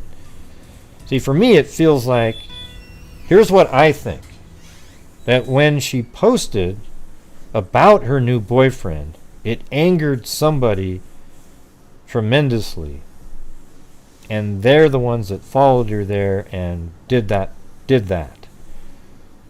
Because normally, if you just meet somebody and you got in a huge fight where he's at a point where he would get a rock like that, you're not going to go jogging or walking around and just pretending like everything's normal. You're going to be like depressed and trying to figure something out, right? Not necessarily, Gray. This one time when I don't care.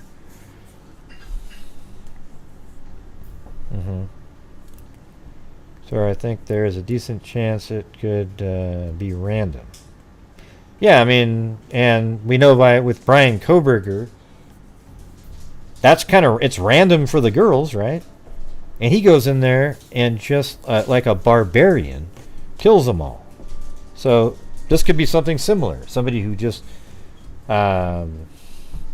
hates, but it sounds like she would go there kind of regularly at a specific time. So to me it feels more like a stalker, and she was his target. What I don't understand, though, if she was found in the tunnel... Oh, yeah, I was supposed to try something here a minute ago. What was that part about going to 24? See, to me, it just makes sense that she's found right here. People keep wanting to look in other places, but... Like, where 24 and 1 intersect, they said, and then go about a half mile... What did you say up there? Man, I don't know if I could find that. There it is. Look at the connection of 24 and 1. That's right here. And then go 1/2 mile east on 24. Okay. Alright, so there's the trail right there. Oh, and then it goes under there. Well, that's where I was. That's my spot. That's what I kept saying. This is the tunnel I've been showing people. Like right here. Look. I didn't put a pin on it yet, but yeah, that's... Yeah, it's right there. That's actually kind of funny.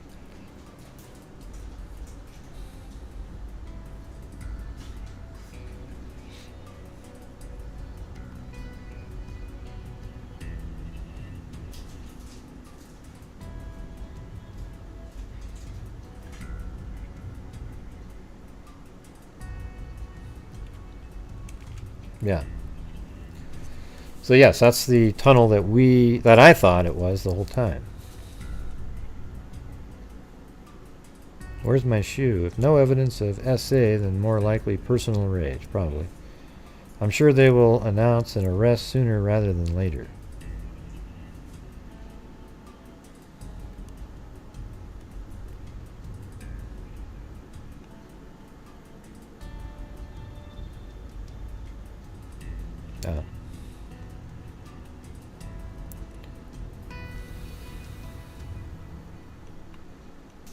And Mommy and Me, if you're still out there, I'm sorry if I came across as rude earlier, but your comments seem rude back to me, but maybe it was because I was sounded a certain way to you. Okay, so if you're out there, I apologize for that.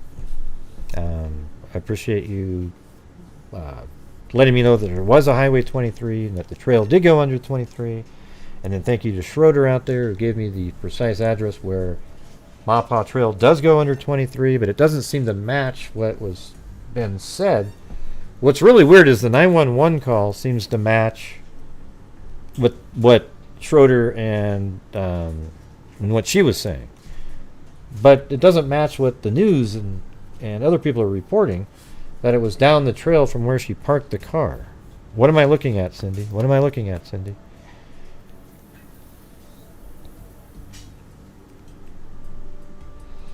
Go 400 feet north.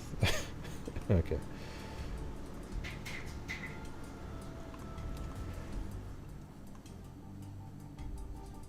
Yeah, I mean, it's just, man, this is like pulling teeth, you guys. Gotta be honest with you.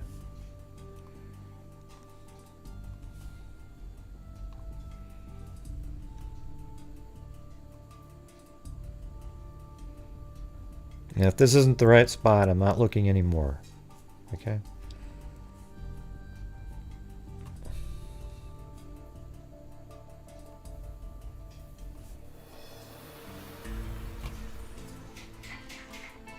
And nothing. Okay. Now let me change the foliage here.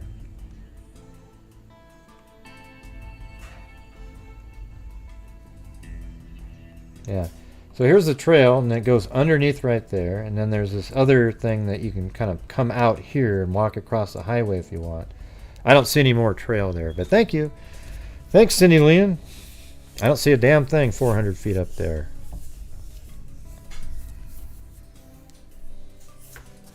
So there's a tunnel right here. There's an entrance on this side, which you can see right there, and then there's an entrance on this side. So when people are talking about another tunnel, I don't see a damn thing. All right? Well, it's there, Gray. Freak wave for your guy, Gray. You know what I'm saying? They're probably like, Gray's mean. I'm not sending him a damn thing. Freak wave for our guy, Gray. Yeah, Michael said a quarter mile from the parking lot. Okay, let's see. Quarter mile from the parking lot. So there's a parking lot, and then we're here, and how far is that? That is already a quarter of a mile. So I don't agree with that at all.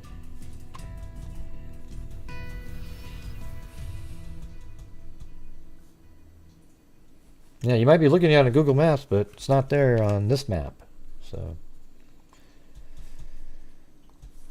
yeah, you're looking at a tunnel on Google Maps, and I'm looking at this right here, and you say go 400 feet up north, and that's like right here, and there's no tunnel there.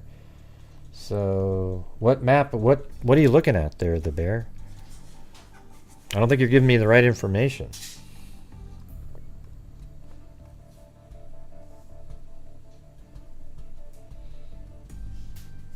Huh, what happened, Iris Rainbow? What happened?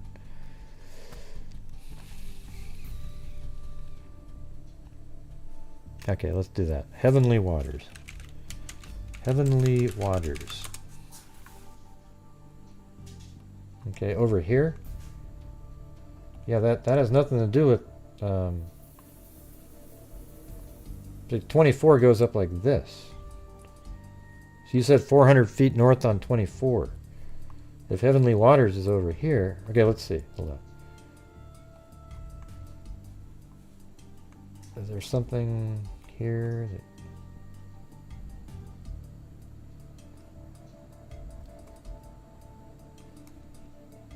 Okay, Mapa Trail. But that comes out over here.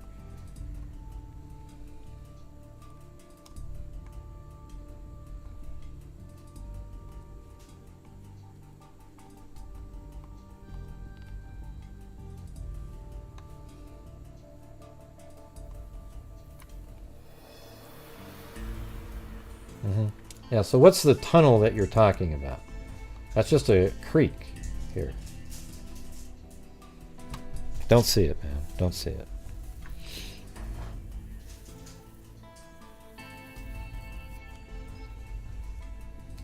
No, we don't know if there's SA, but it's sexual assault, not SA. Gray may just link the map spot. Why don't you just send me an email with a pin on it on Google Maps?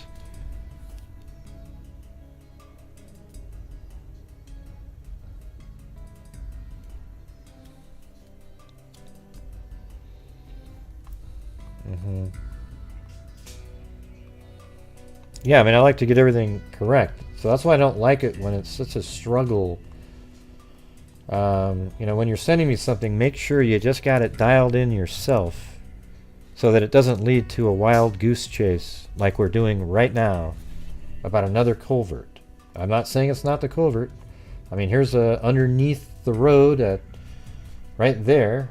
So that's, you know, doesn't make it a... And there's a bridge there going over the water.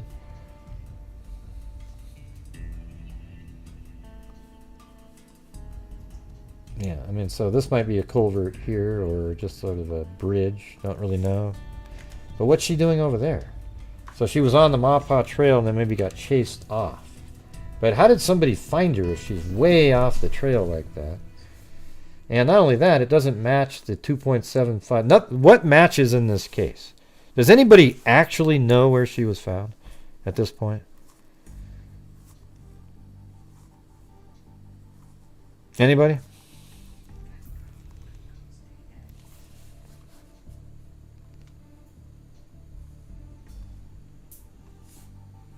Yeah, we're already at 2 hours and 24 minutes. I'm not even going to get anywhere near the other stuff. God. In the tunnel. If she was in the tunnel, they would have found her a long time ago. 2.7 on the trail, not road. Okay, they said the road. Okay, now let's do that then. Let's do that. Mapa Trail 2.75 mile marker. Is that going to show up?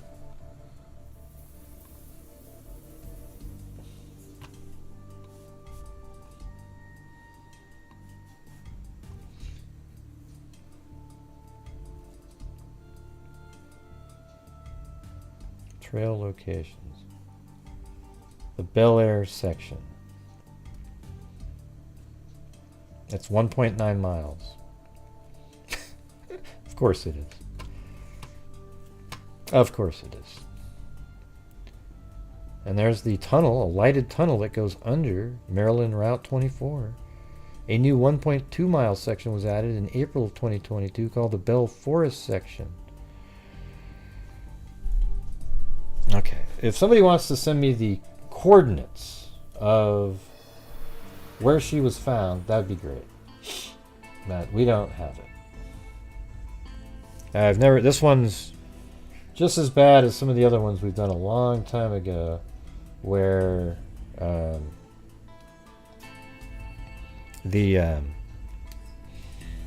you get like 1,000 different things and nothing is quite right.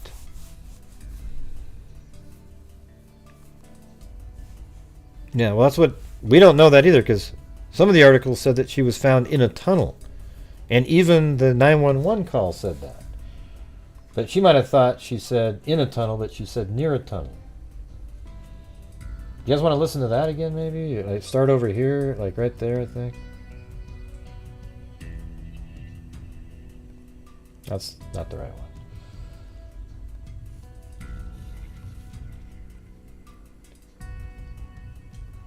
Yeah.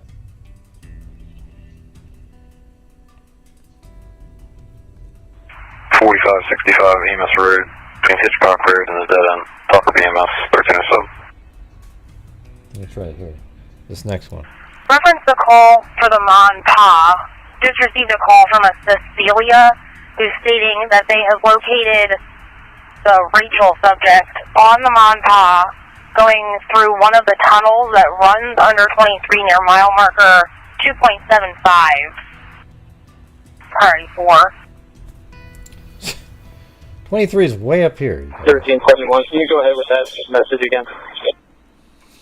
That's right. We just received a call from a Cecilia who's advising that she has located the missing Rachel Morin subject on the Mon Pa in a tunnel that runs under 23, priority 4, near mile marker 2.75 on the Mon Pa. Why did she say 23 then 24 right after that?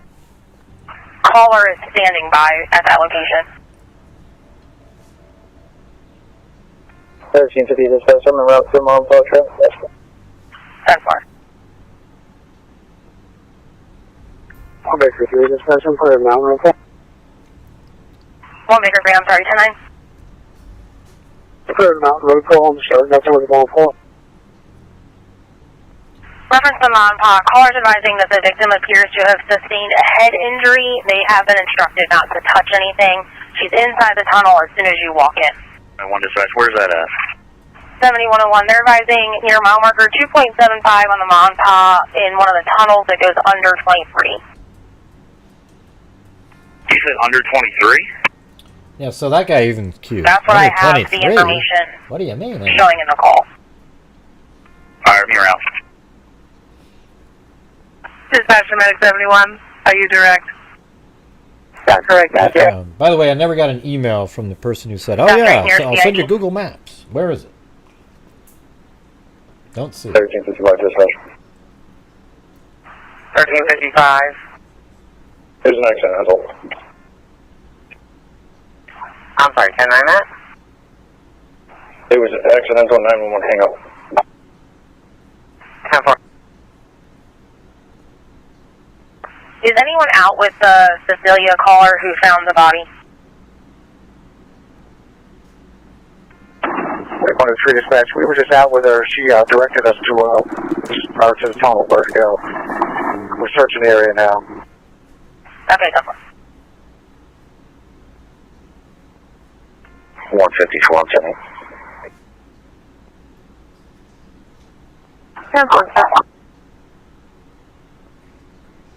7306, what's the closest address that you can give us to there?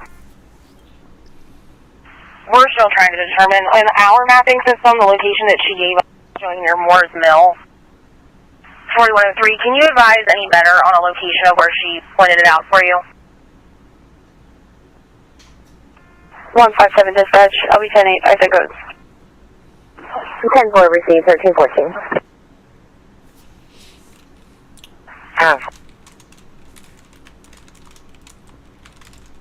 FSU dispatch. 10-8, I'm going to be 1076 the office. I need to do some things before. On the 3 dispatch, we were just out with her. She directed us to the tunnel where to go. We're searching the area now. So how did you find her? How did you find her? 154 on 7.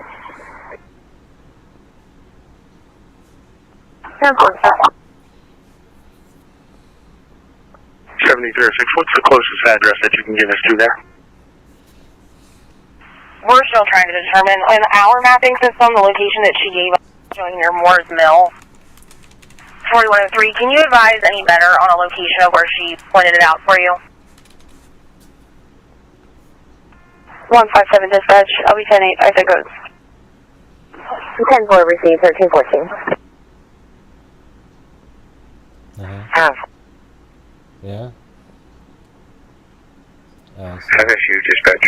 Well, Heavenly Water, though. Is... Okay. 10-8, I'm going to be 1076 the office. I need to do some things before I go on the other call. Also, I'll be letting the car in. Okay. 7201 dispatch. Just ready, I'm sorry. 7201. Until we can narrow down a little bit better, I'm on Moores Mill Road by Ma and Pa Road. So, yeah, I'll just hold what I've got here until we can narrow that down a little bit more. Okay. 7101 dispatch. You said that it was the tunnel under 23. The caller, Cecilia, stated that it was in the tunnel that runs under 23. I think she made a mistake. I think Cecilia, whatever it was, she made a mistake there. But anyways, what I can't remember the name in the chat they're talking about is, I think right here.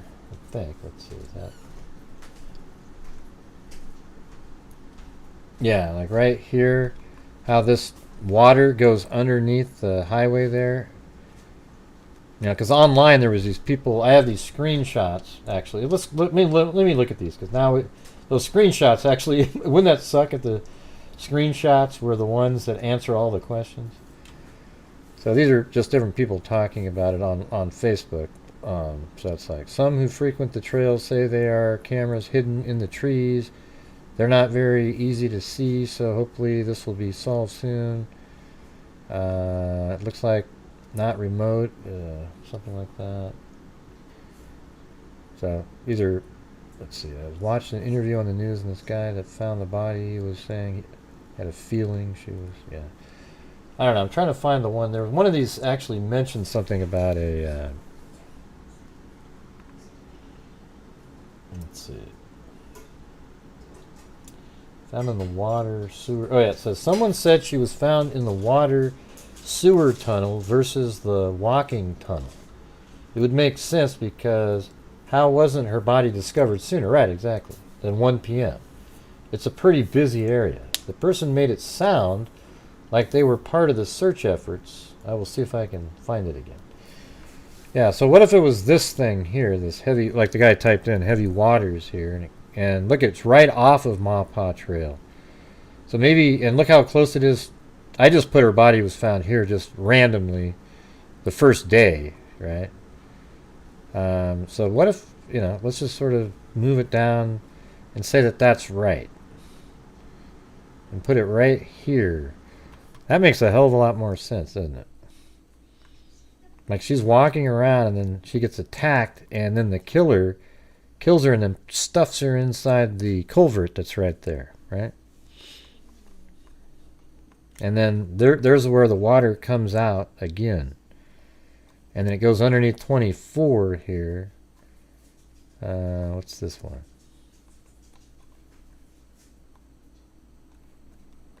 Yeah, it's not, 23 has nothing to do with this. That kind of makes a little bit of sense, doesn't it? So thanks for sending me that. Whoever, well, the name's different in the email, so. Or Shane, no, I think it was the same. Well, different name, I guess. Probably why the mile markers make no sense. Probably. Yeah, kind of, you know, that does make sense a little bit right here, doesn't it? A culvert right there that goes underneath the highway, and it's just right after, you know, she parks her car, and then somebody maybe gets her right around in this area here, right here, for example, and then puts her right there, because it doesn't make any sense at all that, as I was saying right off the bat, that you've got a tunnel here where people travel on that tunnel all the time. Like, it's just, you know.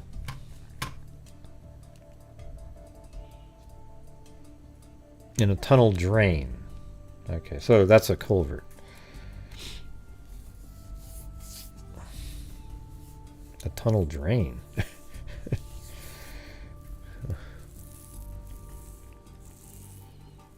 Guy is interesting, conversationalist, never gave me perv vibes or anything. Yeah, he might be totally normal.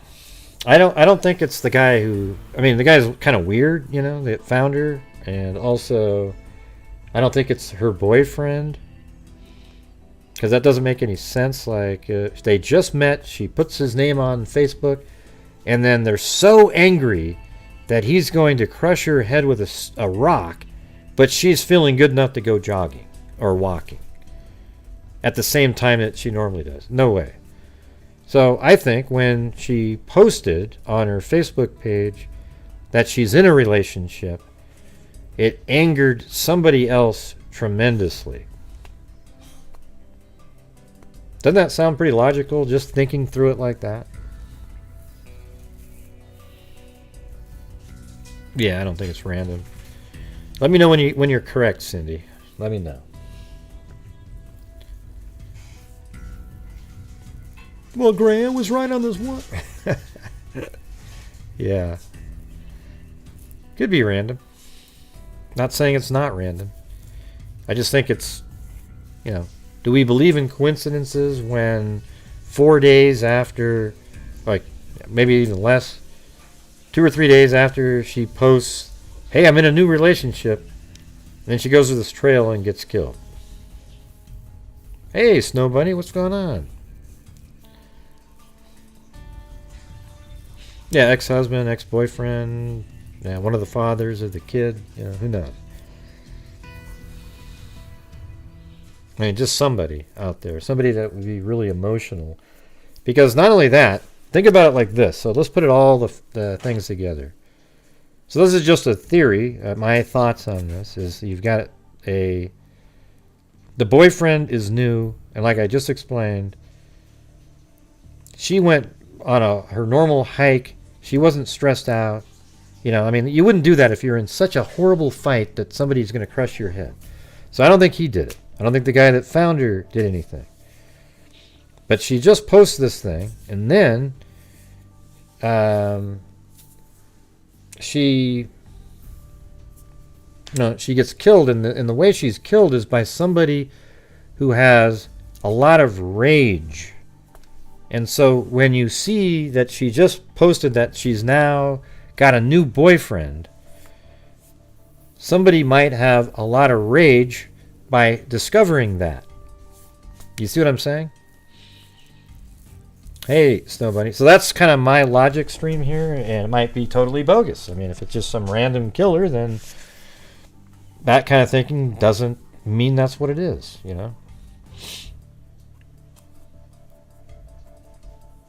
Right. Hey, thanks, Snow Bunny. Hey, Gray, last of treatment today. Well, good. How are you feeling?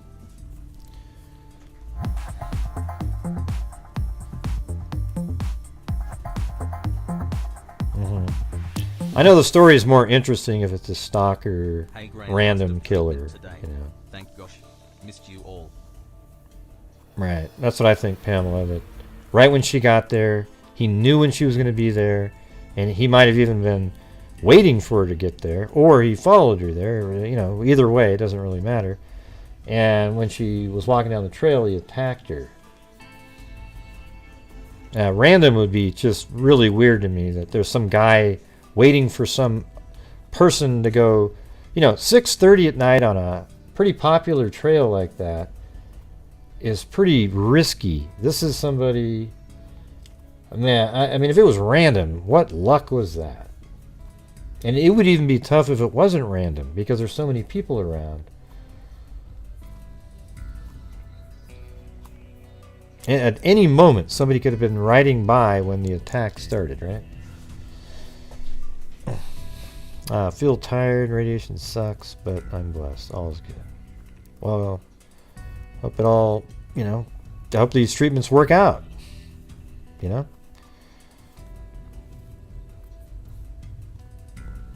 know it's not fun. My stepbrother, gone through some of that.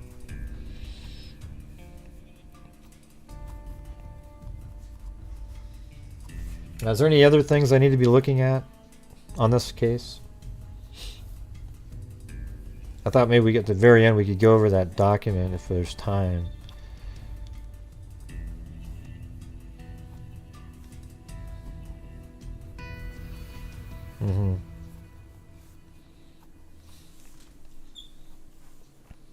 Well, what does that mean? Is visitation changes? Yeah.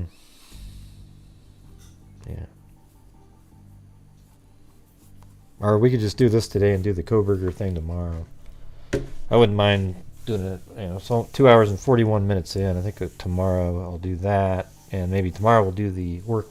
I don't know what we'll do tomorrow, but we'll see. Don't know if it's been wet or dry. I'm sure it's been pretty dry since it's midsummer, but it is Maryland, so it's a little up there. I think Maryland's probably pretty similar to Oregon.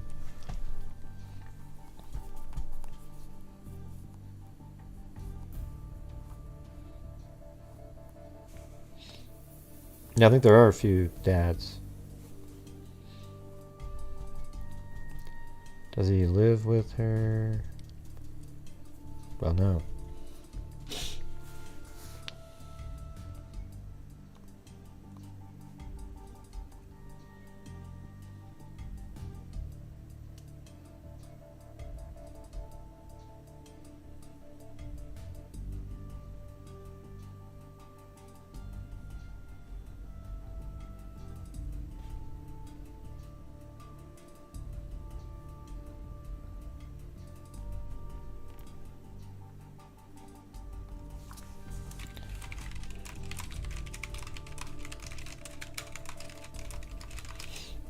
Yeah.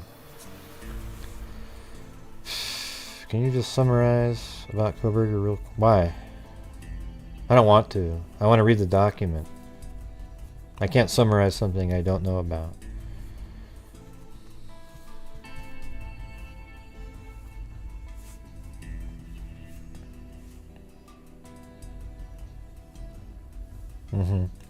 Yeah, definitely going to keep following this one. You'd think that, well, by the way, hold on, let's see. Somebody did want me to check something out. Let's see.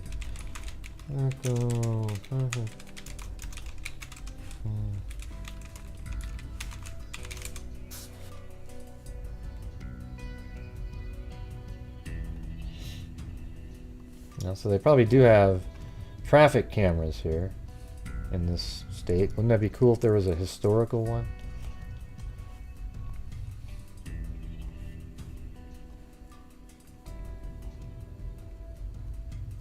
Man, so how about 90 or 20 Highway 24?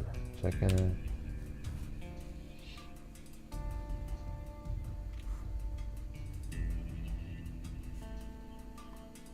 Is it I-24 or H?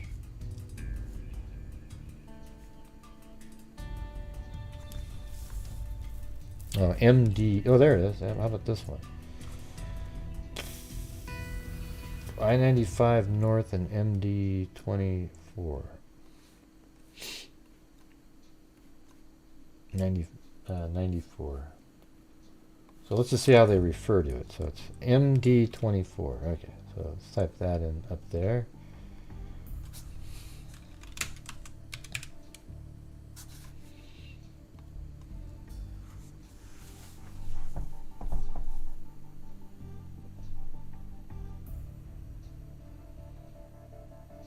Man, I wonder if there's a way to... Wait, I just saw one that said 924. Oh, shit. Oh. There it is. MD24 at MD9. I saw the 924. There it's right there. So that must be right here. Is there a circle on the ground somewhere? 24 and 924. No, that's not what. Let's see. Ah, it's weird. There's like two. I think it's the camera might be like this. Yeah, there it is. Right. So there's that. Not that one. Hold on. This camera right here. See this?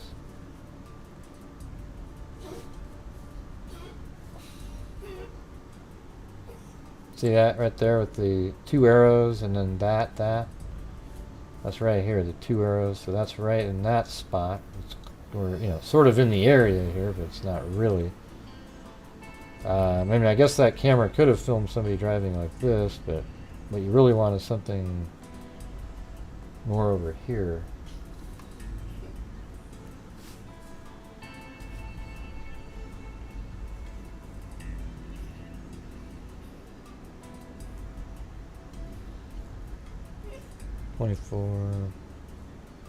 Yeah, I don't know, but I don't even know if there's even a, like, if I hit play here, is there a way to go back in time or anything?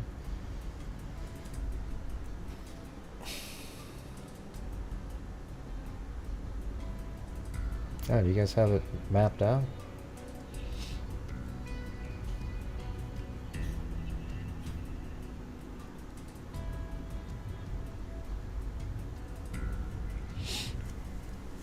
What's going on with this thing?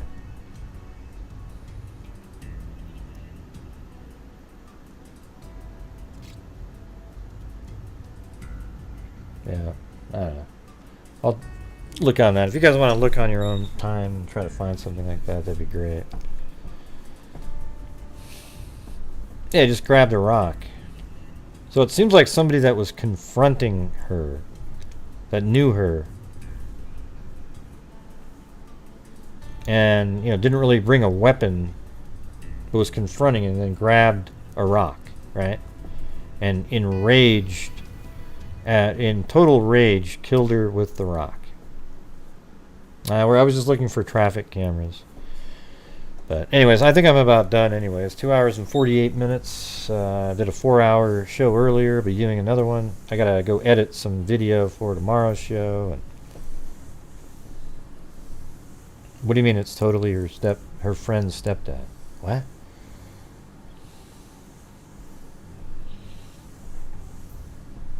No, I don't think so. You're talking about the guy who says he found her?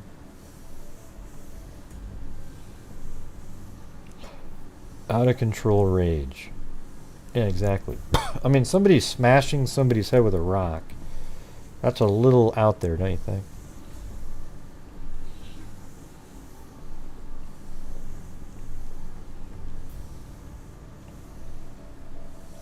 Good night, Daryl Montgomery. It's totally your friend's stepdad, right? Oh no. Someone could have walked the creek from the southwest side. Sure. Yeah. An alien could have dropped somebody off too. We're just not sure at this point. I'm just down to, was it a gray or a reptilian?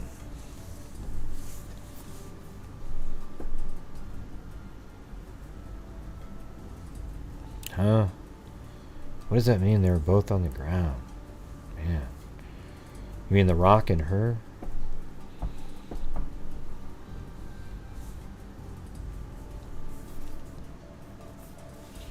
Yeah, I'm more leaning towards like a jealous ex who saw that she was dating somebody else.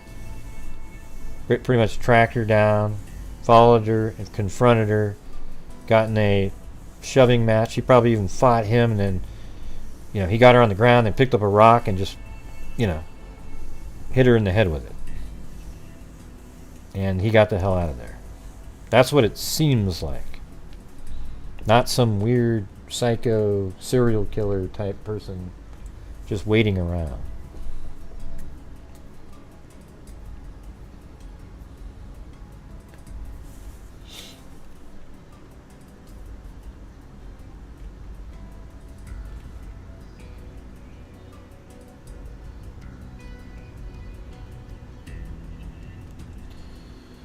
Alright, anyways, thank you to, let's see, Kelly Snyder with a cat eye right out of the gate, then Robin, Kathy Chapin, Tamara, probably, Just Junie, where I play my obligatory sound effect of, that's a good song, man. I was listening to it again today. Cadillac gifted 5 memberships. Alley 79, American Lady, Doohickey, Jean Darcy, Tamara Court. So I guess we have 2 different Tamaras. That's kind of strange. Or a Tamara and a Tamara. There you go. Circa Then. Iris Rainbow. Paul Ayers. Lane Doom. Elaine. WNC Granny. Tina Susser. Eugenie. Cadillac with a cat eye. American Lady. Dreaming of Blue Skies and Sandy Beaches. Bama Forever with a cat eye. And then Dana Dane, been a member for 36 months. Teresa.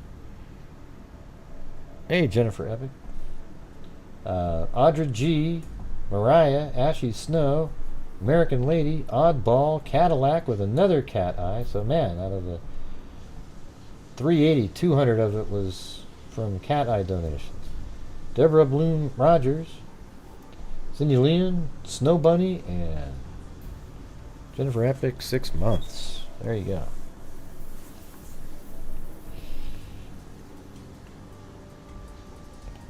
What does free indeed mean? I'm not doing. I'm not going to do Koberger. I'll just save Koberger for tomorrow. I just explained that a minute ago, Zozo. It's already 2:52, and it's a 14-page document. And I was going to do a whole. I wanted to edit the thing, but I don't know, man. I think I'll try to do some of that tomorrow. Edit my video because I have the whole audio portion set up.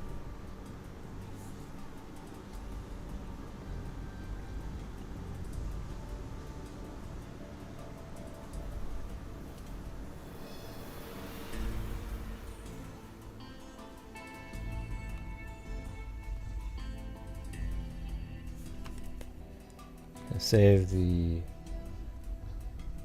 I wonder if they continued on later to talk more about where they found her on the scanner audio, because that seems like a pretty major incident. I might check that out. I don't know.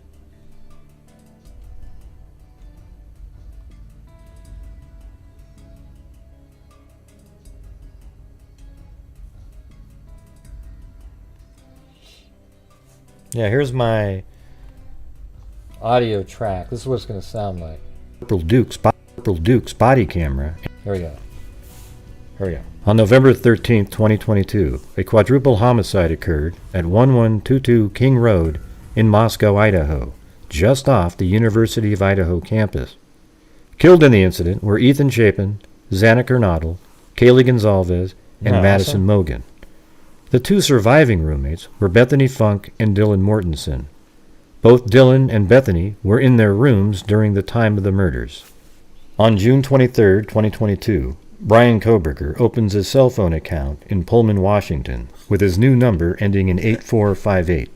On August 16, 2022, law enforcement shows up to 1122 King Road regarding a noise complaint and gives Kaylee Gonzalez a verbal warning.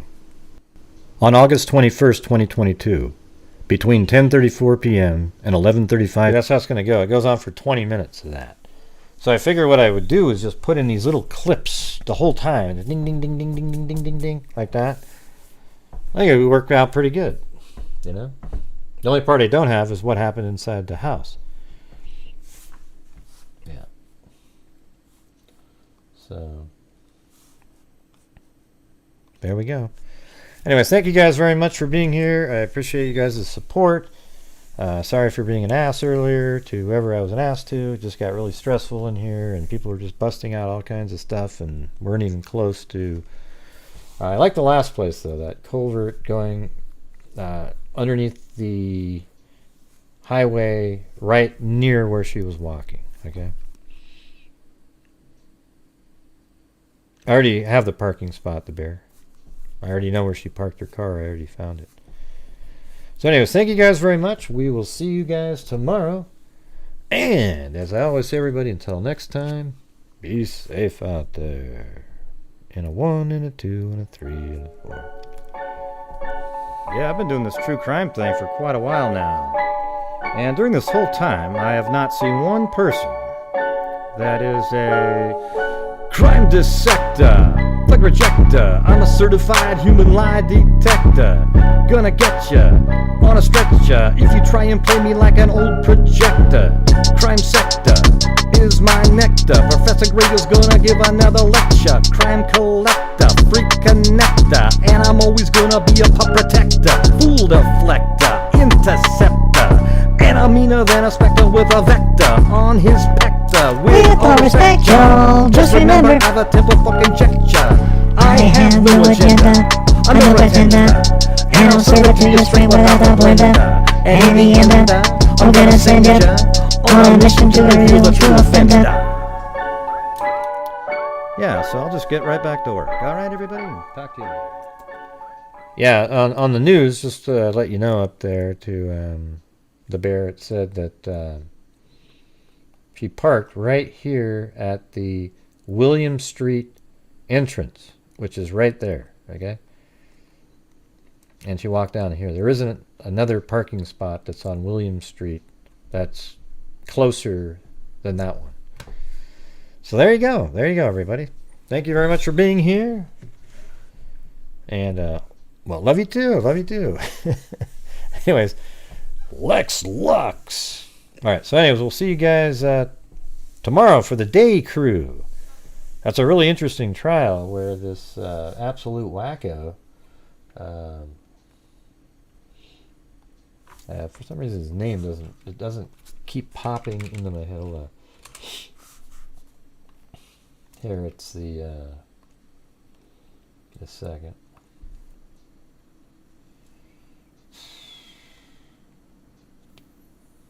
Yeah, Trevor Summers, right? Like he attempted to kill his wife. She was like a really sort of abusive relationship where he controlled her all the time. And apparently, though, I think tomorrow he gets up there and does his. I just looked on my channel and saw that was the name of the video. You didn't help there. Yeah, so he's gonna cross-examine his wife after he like hog-tied her, abused her, cut her, and I mean he was gonna kill her. You know, it's pretty crazy. And she has to sit there and listen to him ask questions. Are you kidding me? What do you mean the walkthrough ones? What does that mean? Yeah, I mean cameras of the tunnels. Sure, yeah, but that's not what I was looking for. They're not going to be something we get to go watch. Yeah.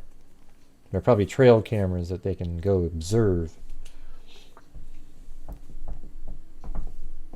Right. All right, everybody. Thank you very much. We'll see you tomorrow. Be safe out there. Good night, everybody. Yay! Good job, Mary Lou. Good job. Thanks, Gray. Thank you very much. Really appreciate it. Now, I was wondering, do you think it's possible that would you? The show's over, Mary Lou. Okay. See you later.